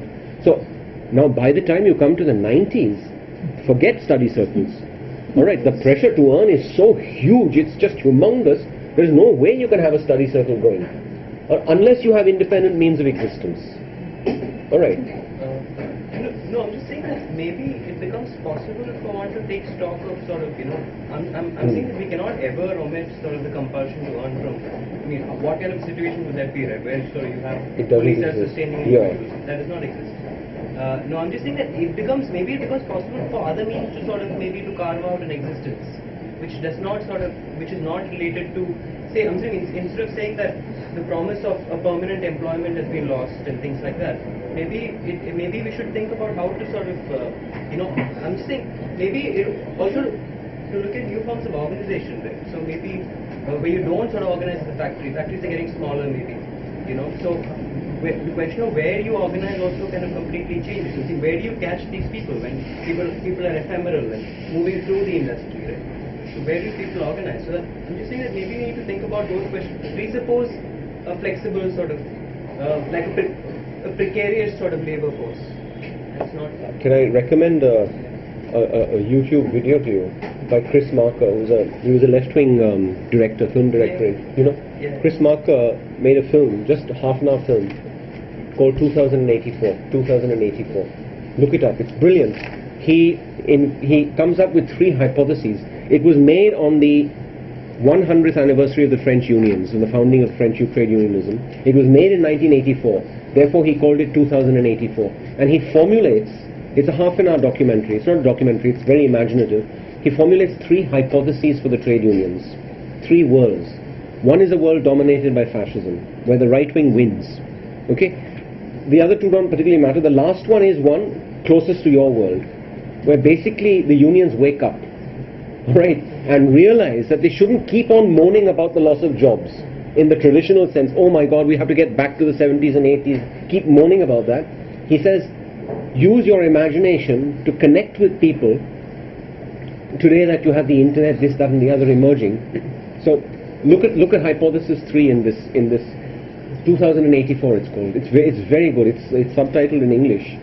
And like all of Chris Marker's work, it's very imaginative, very radical stuff. But basically, he retains the role, a crucial role for the unions. And I think we haven't adjusted mentally. We haven't adjusted to any new paradigm, because the old kind of unions are in a crisis. Everyone knows that. That kind of trade unionism has been plunged into crisis by accumulation, by capitalism, by crisis. But what kind of future do we envisage for trade unions? Are we going to say, let's give up on them? Let's abandon it? I mean, one of the major achievements of the labor movement was that we had trade unions. And we can't give up on them. So basically the challenge lies in envisaging a future for the unions where they relate to these kinds of contemporary conditions that you're talking about. Where even the concept of labor has to be radically refigured in some way. Well, what counts as labor today? For someone stuck in front of a terminal for, God knows, 10 hours a day or something, I mean, obviously some form of labor is being engaged in there.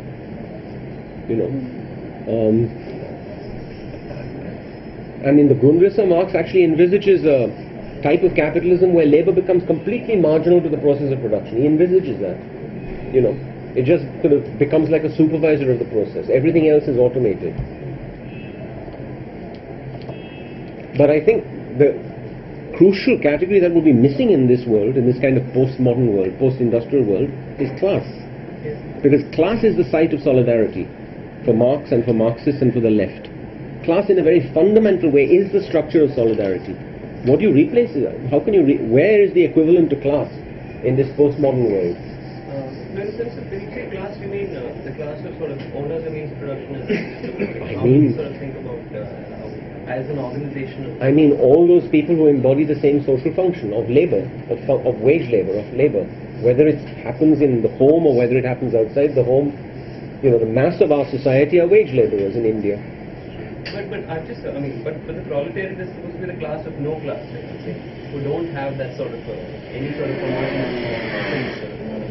It's just that they find themselves in the same sort of situation as sort of abstract labor or sort of labor power. But it's that, what is it that holds, is there an identity? There's no identity that holds this class together, right? In the sense of... Well, if there's a class identity, it's also fragmented, it's also mediated by things like caste and by identities at other levels. Caste, community, region, whether you're from this village or that village. So it becomes terrifically complex because it's not like a homogeneous working class. It's deeply divided, very fragmented. And the crisis of the left parties in this country is linked to the fact that that kind of traditional political economy and politics have been dislocated out of existence. Hence they're looking all around for something to replace it and they can't find anything. The left is in a deep crisis in that sense. But one thing we cannot give up on is the notion of class, because this new kind of capitalism that has emerged, more powerful, more consolidated, more authoritarian, the state is infinitely more powerful today than it was 100 years ago. The state. And the means of control, the means of domination are so sophisticated today. You know. Have you seen that famous film, Enemy of the State? Where, Enemy of the State, where Gene Hackman, brilliant movie. It shows you, I mean, it's already anticipating everything, this panopticon state, no? Satellite technology is being constantly used throughout the film to track people's movements and find exactly where they are. The state is in pursuit of this guy because he's got some video. He doesn't even realize what video he has in his pocket, but they're after him. And they're using satellite technology. It's just amazing the way they can control. All of this has come true with Snowden and WikiLeaks, and everything has come true. And that was made about 15 years back. It's a prophetic film. So the state is more powerful today than it ever was in the history of capitalism. And on the other hand, I think labor is more fragmented today, weaker today than it ever has been in the history of capitalism. That is the crisis of the left. That the equation has been radically changed. And after the overaccumulation, we are shifting to new markets with different ways, with reverse innovation and this, that, blah blah blah. What about a point after where we are actually overaccumulated with all in the world? And I know I'm just trying to imagine it and putting it in front of everybody to imagine it. Like the whole capitalist, the whole industry has actually captured all the markets. And well, Jameson in this book, Representation of Capital, argues that there's no point in social democrats saying, going all these policies about expand the market by raising wages and so on. The classic kind of reformist social democracy. He dismisses it entirely. Because why? Because for him, unemployment is what accumulation is going to be about. All right. So regardless of what you do now, I'm not so sure that it's as bleak as that. And if you look, even when Hollande came to power in France, the socialists came back to power and so on. It was on a promise of abandoning the extreme forms of neoliberalism. All right, and taking issues like domestic demand and growth more seriously, abandoning, if you like, the German agenda, Merkel's agenda, and looking more towards a kind of domestic reflation, which Germany doesn't want, by the way, because Germany currently is the dominant European power economically, and it is exploiting all other parts of Europe because it's got control of the export markets and so on. It's using cheap East European labor as well. So that promise didn't come true in the end. I don't know what happened with the socialists, but but essentially within the capitalist class there is a debate about this.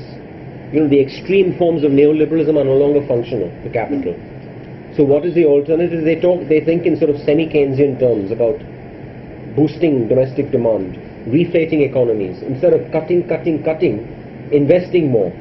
And partly that language is being mirrored by Rahul Gandhi in India in a strange kind of way. We'll invest in this, we'll invest in that, and I don't know what was it.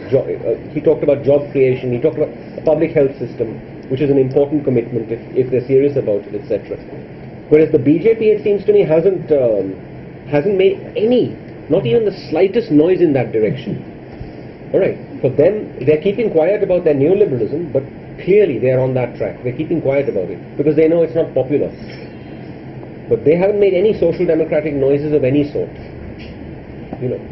Now, in the middle of this welter of positions and uncertainty, confusion, the debate within the capitalist class, what stand is the left going to take about all this? Ultimately, I think that's where this session where we discuss revolutionary politics and working class democracy has to be a very imaginative one, because we've got to come up with solutions that matter in some sense. Even if they look utopian, they're solutions, they're ultimately solutions. like bring control back onto the agenda. You know, control over people's lives, control over working conditions, control over businesses, control over assets, the entire range, no? Surplus, right? I'm saying that people are looking at sort of some kind of social. I mean, another way to redirect sort of the surplus that is produced, right? In any case, and through maybe non-state forms, right? Which kind of sort of can look at the ways in which. So maybe it already presupposes a certain system of production. So if you look at instead of say the K and the reploughing it back into production, you want to find maybe ways to in which this surplus can sort of be plugged into maybe other sort of uses. And I would just think that, I mean, when you have stopped getting external hirer for your labor, you know, maybe will that the time will people will go back into the individual production and maybe enterprises and creating not individual like where people were producing for themselves, not Like exactly Like not ARP Swaraj, you mean, like ARP style Swaraj? not exactly. No? Because that is about decentralization, recovery of God knows, control at some level or other. I don't know. But by the way, on the Amazon.in, you know what the highest selling book is, the most popular book on Amazon.in? Swaraj. Yeah. Amazing. There must be tens of thousands of people, lakhs of people reading this. But what does the book say? I don't know. I haven't read it. What does it say? No? Huh? Does it offer any coherent... No, I haven't read it. But does it offer any coherent vision? Huh? Small forms. Shekhar Gupta ripped it apart in Yeah. his column. That We means... call it interesting fiction, value for money, all kind of abuses. But it's really sad that the left has not come up with any document which... Swaraj meaning Panchayat level control. But it doesn't take Different regions production as process into history. account at all. And it's basically, I mean, that's why ARP's original, dilly-dallying on the Khap Panchayat. Because the word Khap and Panchayat, local self-government and Khap Panchayat are synonymous in India, basically. Why are they synonymous? Because we Yeah, have the powerful caste, whether anybody likes it or not. That's how rural India lives. And it has not gone off anywhere. Absolutely not. So all these people are living in these compartments of caste, and superimposed on it is, in many parts, the religious divide as well. That's the kind of world on which the Swaraj addresses, as if none of this exists. And you were talking about Swaraj at the village level, with the caste panchayat deciding everything. So if some caste panchayat in Haryana decides something or the other, and some caste panchayat in Chennai decides something entirely opposite, how are they to be reconciled? He has nothing to say. But it's just gooey stuff which just now a lot of people are going to take up. It doesn't talk about the production process. It doesn't talk about who's producing the rice, how it is produced, what do we think is wrong about it, what are our why is the rice or the wheat which we have produced in large quantities that we are feeding a massive army of rats in India. Still we are talking about, the crisis, there are some hailstones coming up, and everybody is going to starve and the prices are going to rise. How the price is going to rise?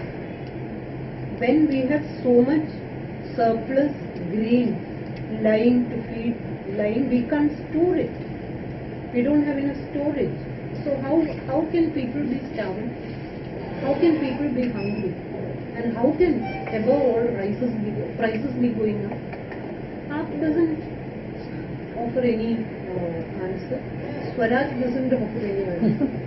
But it's on the internet. This thing Swaraj and Arvind Kejriwal, and you will get it.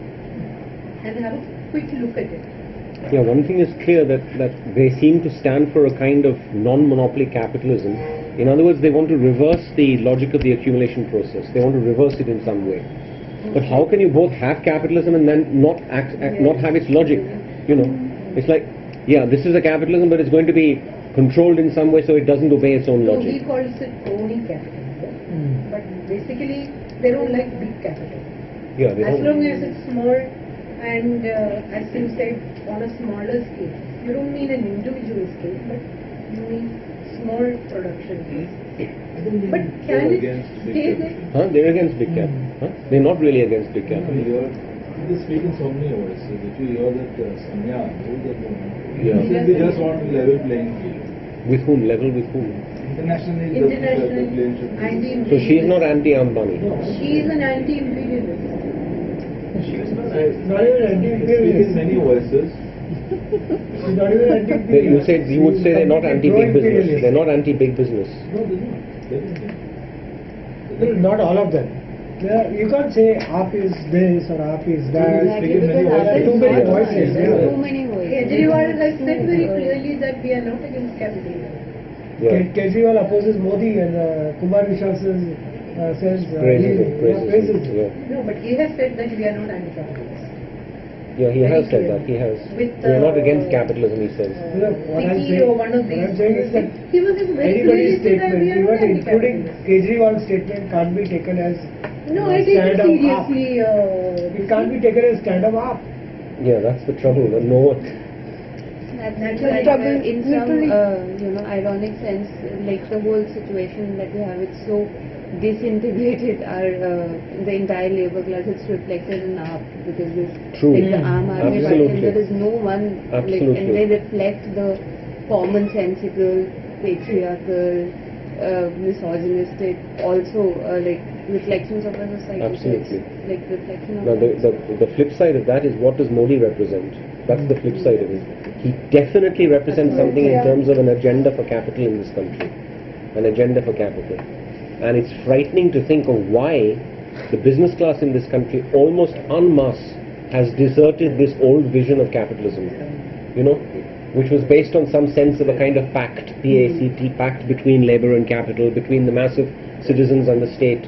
The state has responsibilities of some minimum type at least. Completely abandoned that idea. For what? I mean, for something which is frighteningly undefined. You know, I mean, true, the element of crony capitalism will still be there in a stronger form. Ambanis and so on will be there as the shadows behind the throne. But it's an authoritarian capitalism. It's a capitalism which might trick labor into believing that they are at some level even making pro-labor noises. As Modi keeps making pro-labor noises from time to time. Remember last year he celebrated Labor Day, he made his birthday into Labor Day. It was interesting that he chose labor as his theme, to make it into Labor Day. He was clearly trying to send a message out. But the ferocious domination that is going to result from a kind of extreme neoliberal BJP government, where they pretend to be, you know, we're against FDI in retail and so on. They may well be against FDI in retail, but the forces who are going to be ruling will be much more powerful than Tesco or whoever wants to come into, you know, much more powerful than that. And I don't know. I think the arms economy. FDI in retail is very much part of their national, their super patriotic this thing, as well as the vision, a certain vision of a lot of people of the Hindu millennium coming, in which the Ambanis could be very central. Ambanis and the imperialists. By the way, this They biography, are the biggest imperialists this in the biography country. of Modi, which has just come out, no, by that Andy Marino. Have you seen it? Rubbish piece of work, but obviously it was commissioned, and the timing was scheduled for 1 month before the election, and so on. That is all very clear. If you look at on the net, there's something which tears this guy apart. He's very bad in his research, in his quality of research. Not this book, but another book that he wrote on some guy called Varian Fry. It tears him apart. All kinds of blunders and mistakes. This guy was obviously told by Modi, come, I'll give you a lot of money and so on, you write a book about me. It's essentially like a kind of autobiography which is ghost-written. Ghost-written autobiography. There's something about Ostensibly how he revealing fought, new facts about 2002, how sad he was, but he's not guilty, he doesn't feel any guilt, but he was very sad. and so on. This runs through the whole book. This Sad killing puppies. Andy Marinos. Huh? Sad Hamish killing puppies. Hamilton, a publisher like Hamish Hamilton has published this book on. It's called Narendra Modi, a political biography. But there is the various people they are like, their circles, what is the opinion about it? See, we come from say a circle where we hear what we want to hear. We are surrounded by the people who make pleasant noises for us. But what about them? What are people? I mean, people who graduated from NM and IIMs and e-groups who are doing very well off, who are doing packages of 40 lakhs a They all know year. this about it. They're all pro Modi. The kind of tweets that they send, they are people in my best friends of my family and my own family, and they all. This is a technocratic stratum, is it? A technocratic stratum. It's common for all of you. At least Everyone pro Modi in your circles? Yes. I don't know. and it's difficult to even argue with them. The points of argument. What you Exactly. So But much. still, the society you are anchored in is supporting. Yeah, the thing is, what's the other choice? We forget this. We had a meeting with Muslim women in Bandra, and I asked them, whom are you going to vote for? Which party? They said Shivsena BJP. Oh my God. Doesn't get all. What I'm saying is very often you don't disclose what is really in your mind. Because Especially the Muslim community is very beleaguered. They generally will not disclose what. No, they knew exactly who I was, But I think this time they are going and they to were not decide. hiding it. Muslim community is going to decide. Are they going to vote for Modi? No. No, they won't. They won't. Maybe in Bandra.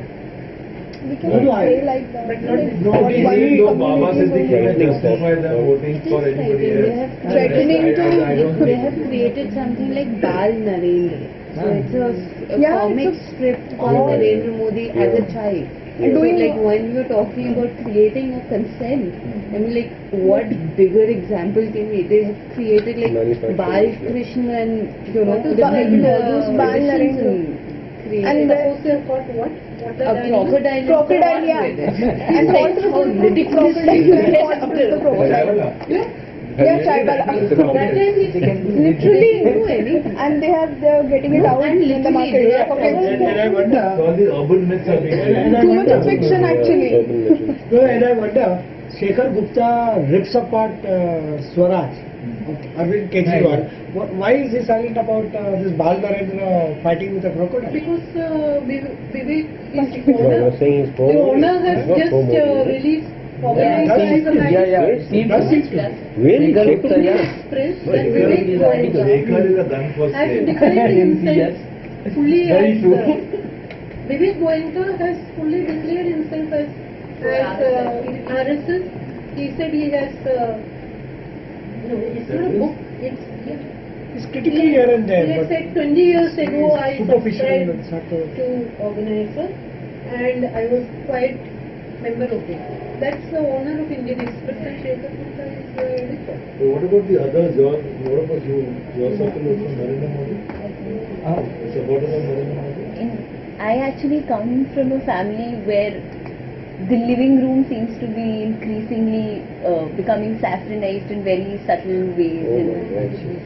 And of course, the rhetoric of development is what you hear mostly, but very soft right-wing sort of politics is very, very strongly But there. earlier it was more Gandhian. No, but it wasn't Gandhian or anything, but it's increasingly becoming more and more pro-Modi, and it's the younger lot is also talking about. No one's ever really been to Gujarat, also for that matter, but it's this. No one has been to Gujarat. Yeah, I mean, not that you have to go there to see how developed it is, but it's this sort of when you hear your father and your grandfather talking about it, and you sort of that's.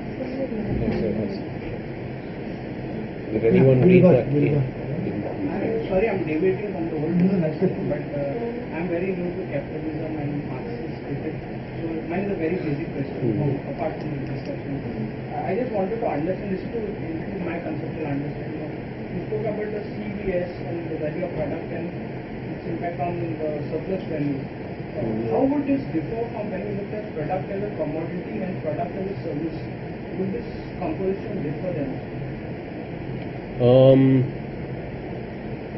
No, because presumably most services would have a labor process where you have these distinct components of value, no? A component of C, which is a capital investment, and a component of V, an investment in wages. Infrastructure and such. Infrastructure is not exactly services, no? No, I'm talking about the C, I'm talking about the constant capital. Yes. Yeah, I mean, for example, take a large software complex of some sort, like in Hyderabad and Bangalore and so on. Yeah, there would be basic infrastructures in infrastructure investments, no?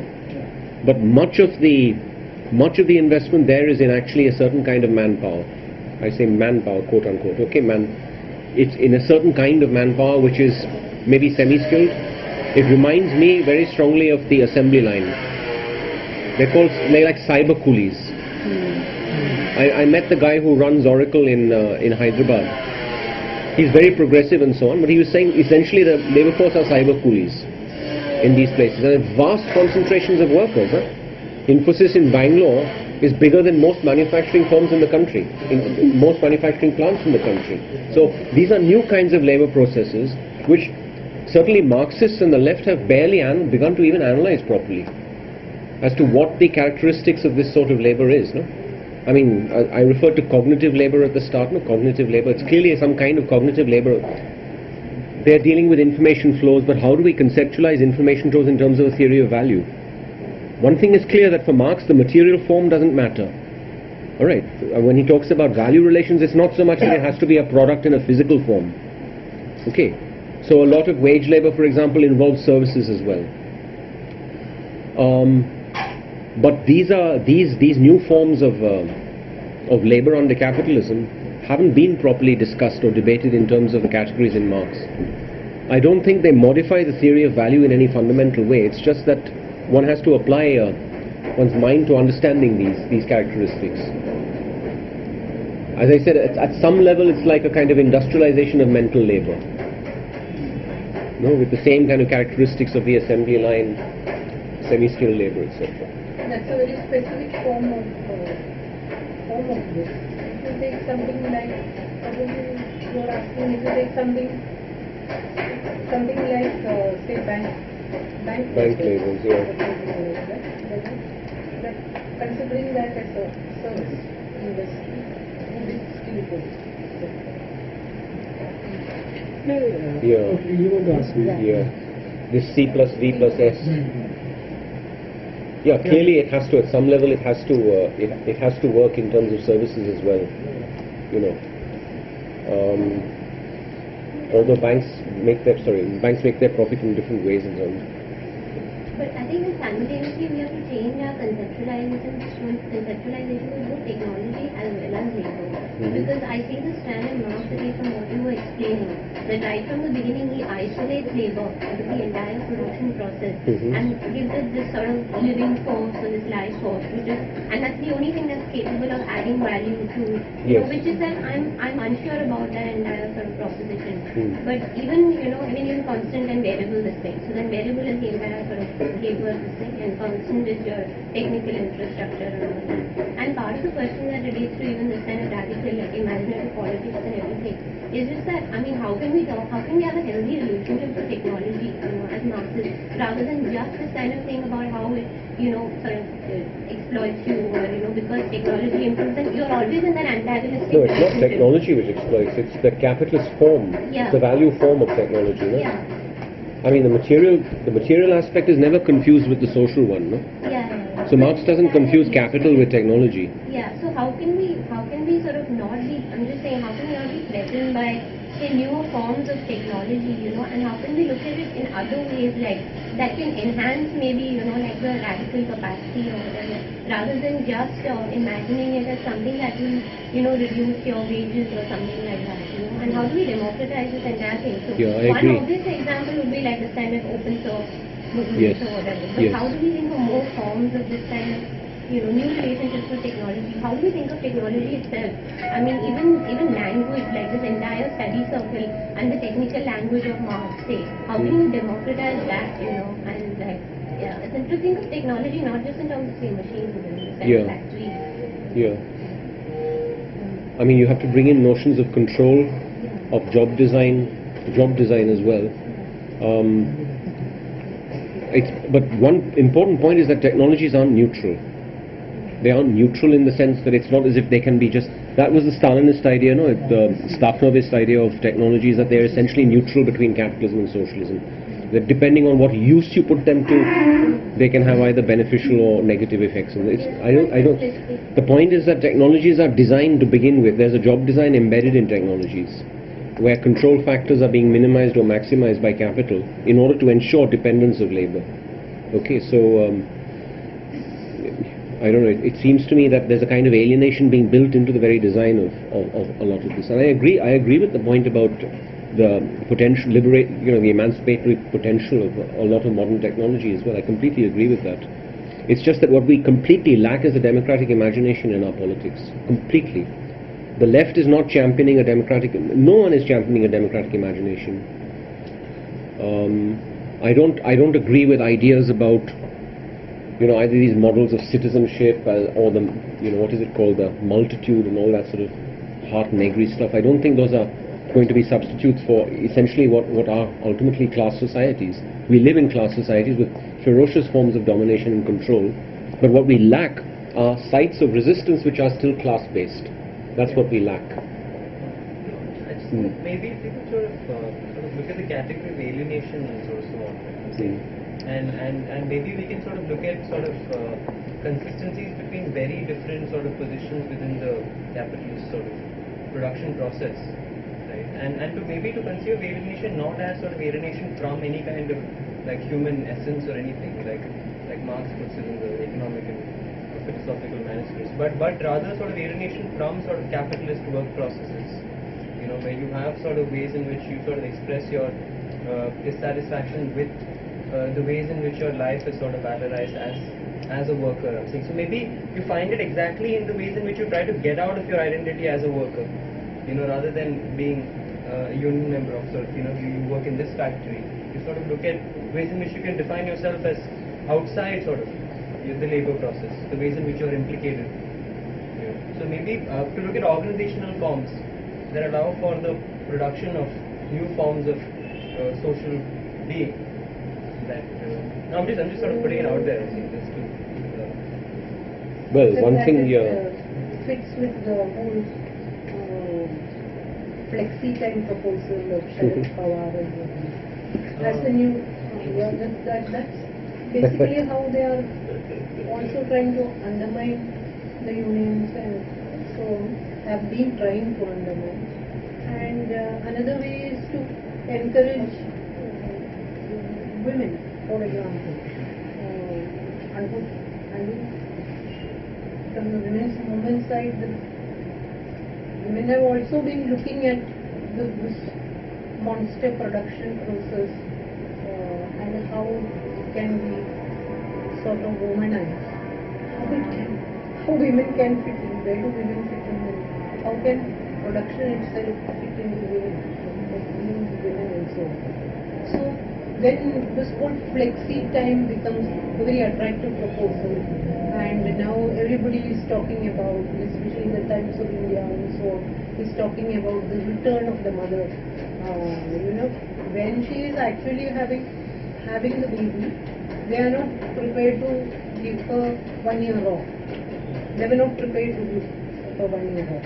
Now all of a sudden there is a call for her to return, and they are having workshops and mentor groups and all that to help her to get back into the production process and so on, into the workforce.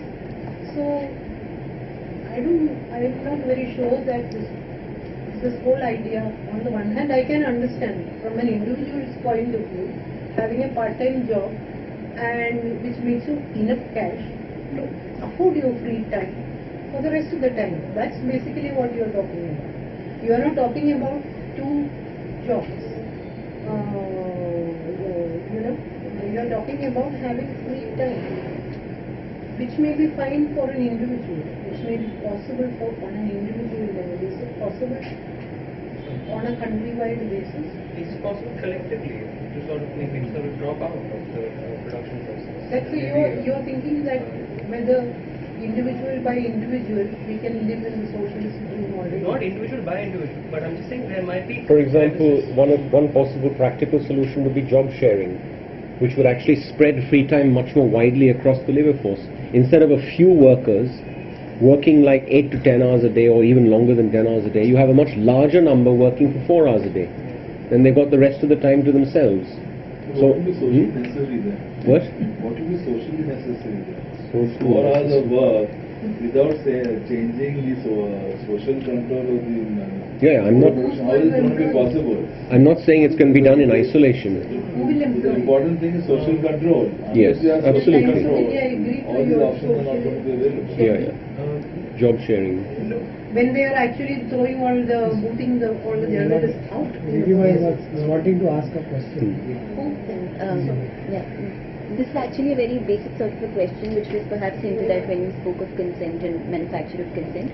But within this scheme of capitalist production and reproduction, how does Marx at this point, of course Althusser later talks of ideological state apparatuses and all of that, but at this point, how does he possibly explain the reproductionist character of certain modes of oppression, or what normalizes this sort of subservience of the working class to certain modes of oppression within this idea, or within this sort of set of ideas that we spoke of today, or in this book? How is that spoken of, if not explicitly through ideology or consent? I don't think Marx addresses the issue at all in Capital, which is why Jameson in this book says that Capital is fundamentally a non-political text. People who say, Capital is profoundly political and so on are wrong. It's essentially only one part of his work. He intended to end up with the state and discuss politics and so on, but maybe somewhere along the way he would have developed a theory of ideology which is more elaborate, more complex than anything we find. His general thesis is that the dominant ideology is just the ideas of the ruling class, that they tend to be the dominant ideology. He doesn't explore the nature of ideology. He assumes in Capital that the very process of production will organize labor in some way, to be rebellious, that the rebellion will be spontaneous, that trade unionism is a spontaneous expression of workers' resistance, which is true. At some level it is a spontaneous expression of workers' resistance. But he doesn't allow for the moment of managerial decision making. He completely ignores that managements can actually structure production in completely, radically different ways to fragment labor.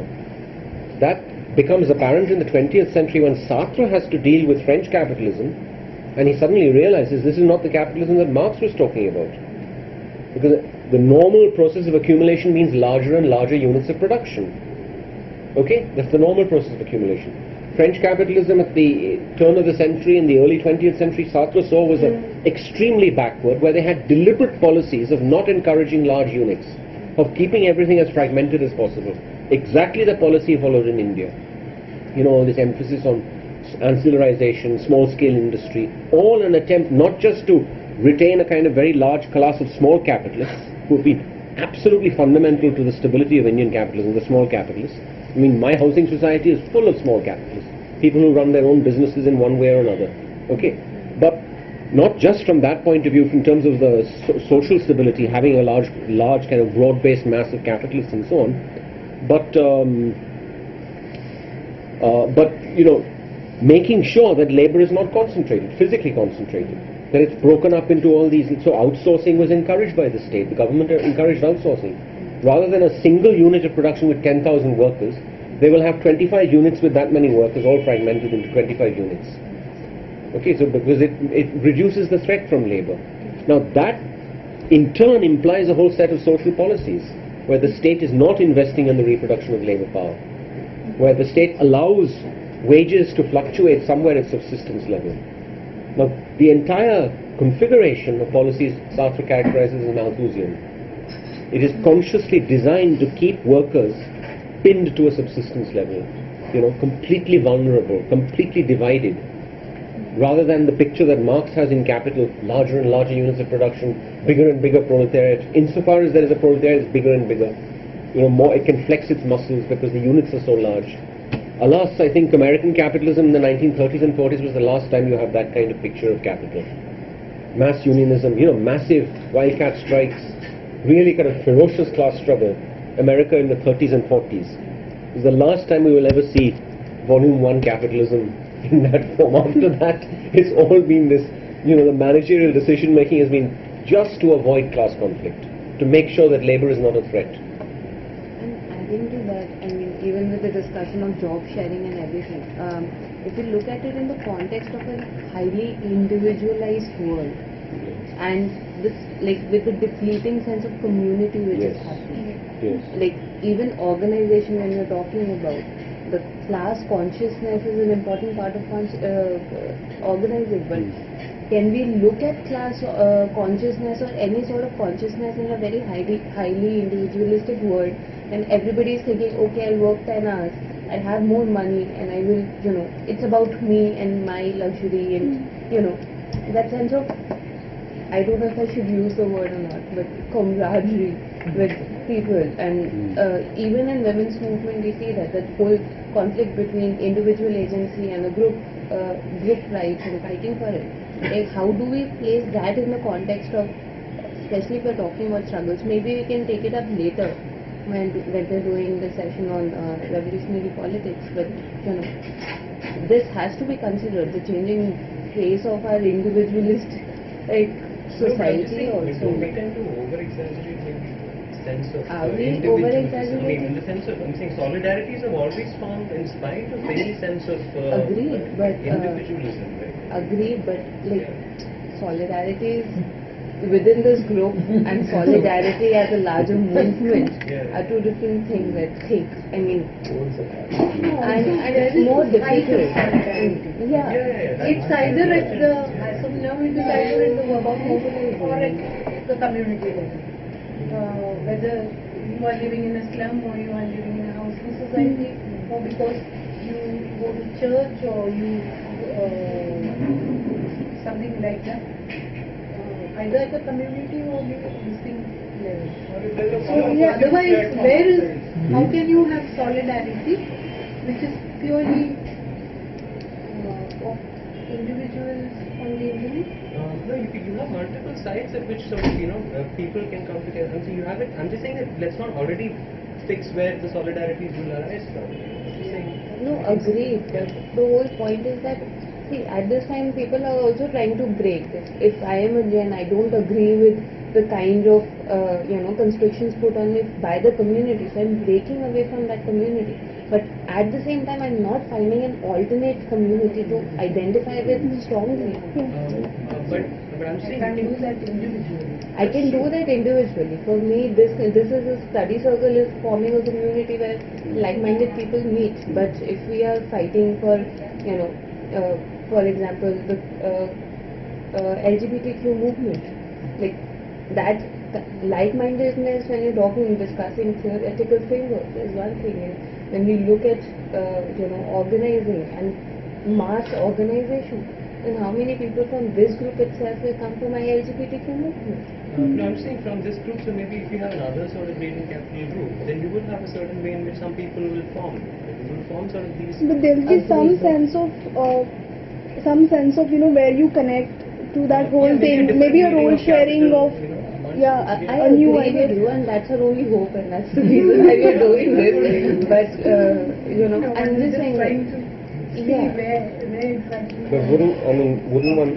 How would you answer the objection if there's a skeptic who says what's missing in your picture is power?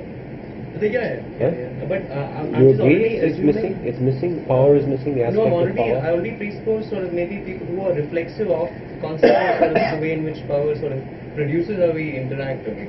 So I'm just already assuming that for any minimal this thing you have to presuppose a certain that we're constantly reflecting on our actions and how sort of we form our interactions, right? I'm saying after so let's say maybe in the next meeting sort of we're always constantly thinking about what we already last third if, if people bother to come, if they have the stamina to come to the... We're already talking about solidarity. So you wanted to ask something last. We'll wind up after that. Deviating from the topic of discussion. Don't worry. Again, it's a concept. Don't worry. When you're speaking about capitalism and surplus, okay, we were looking in relationship of rate of exploitation and then rate of profit at S upon C plus V. Does Marx anywhere try to speak out? Now here we are looking at the control of the capitalist on the labor. Does Marx anywhere try to explain the control of the capitalist on the consumer? Because when we look at advertising, in consumer psychology, speak about seducing the mind. So you are creating a market for so when you speak about what commodity is important for me, okay, a need is created in front of you so that you feel that I require that. So does Marx in any way speak about that aspect of it? Because I think that is also an important. Absolutely. No, he doesn't. No, he doesn't. I mean, therefore one has to be clear when one looks at capital, its limitations are predefined in some way. You can't expect cultural politics to come out of capital. Okay, there's no cultural politics in capital. There isn't even a theory of class organization in capital beyond this very rudimentary notion that large units of production are good for labor because it concentrates labor, physically concentrates labor. Beyond that, there is nothing else. I mean, in volume 3 he waxes eloquent about workers' cooperatives. But in volume 3 he was writing in the 1860s when there was a kind of workers' cooperative movement. But you can't even say there is a theory of class organization or a theory of class politics in capital. In that sense, I think it is a non-political text by and large. I mean, as shocking as that might sound to a lot of political Marxists, that it's a non-political text. There isn't a theory of ideology beyond the reference to fetishism of commodities. But that idea, that theory of value is a very subversive idea. It can be expanded into, it can generate a cultural politics. So this question popped up, this hard to say that the surplus is not equal to cheating. Is not equal to? Cheating. Yes. Yeah, because when I see creating a market or controlling the consumer becomes a part of cheating. Because you are trying to present something as a need when it actually does not exist as a need. See, I mean, later on... The manipulation of the cheating. mind. That's not straightforward cheating. But how do we... But it involves... Creation of new needs. Massive manipulation is involved. What you're saying is massive manipulation, and that's absolutely correct. I mean, every market is full of coercion and manipulation. That's absolutely correct. But Marx is not looking at those structures of capitalism. I think the mass markets in his day were actually the colonial markets. When you look at it, coffee, sugar, they were becoming kind of items of working class consumption. Those were the mass markets at that time. Even opium probably was a kind of limited mass market because it was freely available, widely available, and so on for the middle classes. Modern capitalism, and the consumer base of modern capitalism is something way beyond the perspectives of capital. And the techniques of domination and control use the centrality of the media to be able to operate those forms of domination and so on. The media are now today an intrinsic part of capitalism. You can't imagine capitalism without the media. No, it's just not possible to do that. In fact, it is our intention. I hope we journey all this together. It is our intention that not confine ourselves to, not treat this as something like a Bible or Quran and seek every solution in this, but how other movements of oppressed complemented this and built on this or complemented this. Say Ambedkar, for example, or say Gramsci, for example. And others, how has times changed, how has context changed. We need to understand our world, not get confined to this and not seek solutions. It does give a very good perspective. It builds a perspective. It builds the basic ground for understanding and analyzing. It gives us a tool to analysis. But we must borrow from everywhere else. See, the fact is that in the modern world, capitalism is more powerful than ever, vastly more powerful than it was in Marx's day. And part of that power is embodied in the state. It's embedded in the state itself. The state is a more powerful instrument to domination today than it was 100 years ago. Okay, it's more difficult to challenge in some ways than it was 100 years ago. And all these ideas that Gramsci had about, the elaboration of hegemony and so on, notions of counter-hegemony, all in some sense are pale in significance compared to the way capitalist domination is exercised today. They don't even exercise it through any kind of obvious kind of Gramscian hegemony, frankly speaking. It's coercive, but the forms of coercion are so subtle that most people are not even aware of it. The forms of coercion are so subtle. And there is, in the literature, there is one text that sought to address these issues, which was by Sartre, his kind of big 2 volumes called The Critique of Dialectical Reason, where he tries to develop categories to understand modern capitalism in these forms. And maybe if people are willing to come again for a second thing, we can go into some of that. Yeah. For Sartre, the fault line in society, the basic fault line in society lies between the organized and the unorganized. All right? Which doesn't mean he's replacing class analysis by this. What he's saying is that when you come to power, when you come to the state, when you come to class relations and conflict, the fundamental fault line is between groups and those who are not groups. Everyone else. And if you look at May 68, this huge explosion of popular discontent in France in May 68, of radicalism and so on and so forth, it was sustained not by the institutionalized groups, but by fused groups. People who came together, just, spontaneously came together, and they survived for short spans of time from 2 weeks to 2 months to 3 months. They were the base of the movement. And I think if you look at the Middle East in the last 3-4 years, Egypt, that massive, the first phase of the Egyptian revolution, it was largely fused groups. Not traditional communities and traditional institutions and traditional political parties. They were nowhere in the picture. It was these fused groups. So this idea of the multitude somehow as a kind of chaotic people, like AAP has this notion of the people, no? It's a completely chaotic mass. Won't work. Because a chaotic mass can do nothing. It can only be dominated. And on the other hand, these highly institutionalized institutions like parties, traditional parties, whether it's the left parties or any other party, and even the very bureaucratized unions or caste and community organizations, they are not the players, they are not the significant political actors. All right, the real political actors, insofar as popular participation is involved, lie in these fused groups. Now, where does this term belong? It doesn't belong in Marx. It was implicit in Marx when he said that trade unionism is a spontaneous reaction of workers and so on. It's implicit in Marx, but he doesn't explore it any further. Sartre develops it into a very elaborate theory of society and the state. And it's an extremely compelling argument that he develops. Groups and everyone else who's not in groups. Series, as he calls them. That's where your mass consumer market lies. Any market is an indefinite multiplicity of series. The media are powerful groups. The media are powerful organizations playing on the series all the time. 24/7. They're dominating the serialities. They're the ones who built up the cult of Modi, the wave of Modi. They've built up all these figments of imagination. Now, presupposed in all this is a culture of gullibility. Whether it's Asaram Bapu, whether it's Ramdev, or whether it's Modi, there is no difference. They all presuppose, they presume a culture of gullibility. But what is gullibility, if you ask? It's essentially the series being dominated and controlled by the groups. That's what gullibility is. You get it? Whether it's religious groups, whether it's media organizations, whether it's companies, the one characteristic they have in common is that they can do things. The one characteristic series have in common is that they can't do anything. Nothing. A series is inert. By its very dispersion, its numerical exteriority, it's impotent. It can't do anything. But it has everything done to it. Even to the extent of being able to act in a pogrom. Because when a pogrom occurs, when people go out and on a rampage and unleash mayhem of that sort, they are not doing it as an organized group. They are doing it as a series that is manipulated by organized groups. This is why the legal notion of command responsibility is important.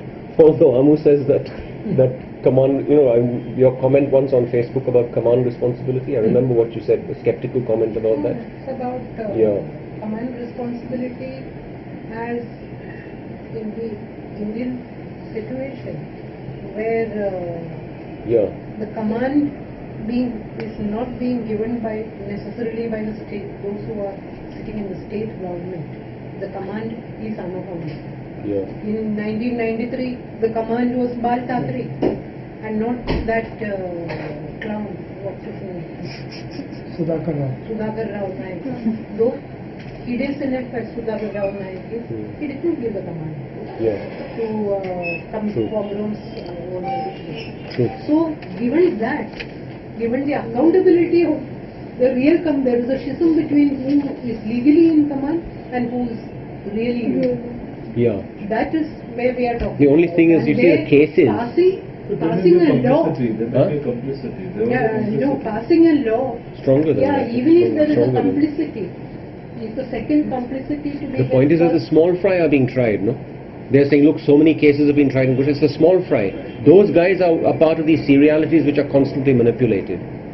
But the powerful organized groups are not touched. Today.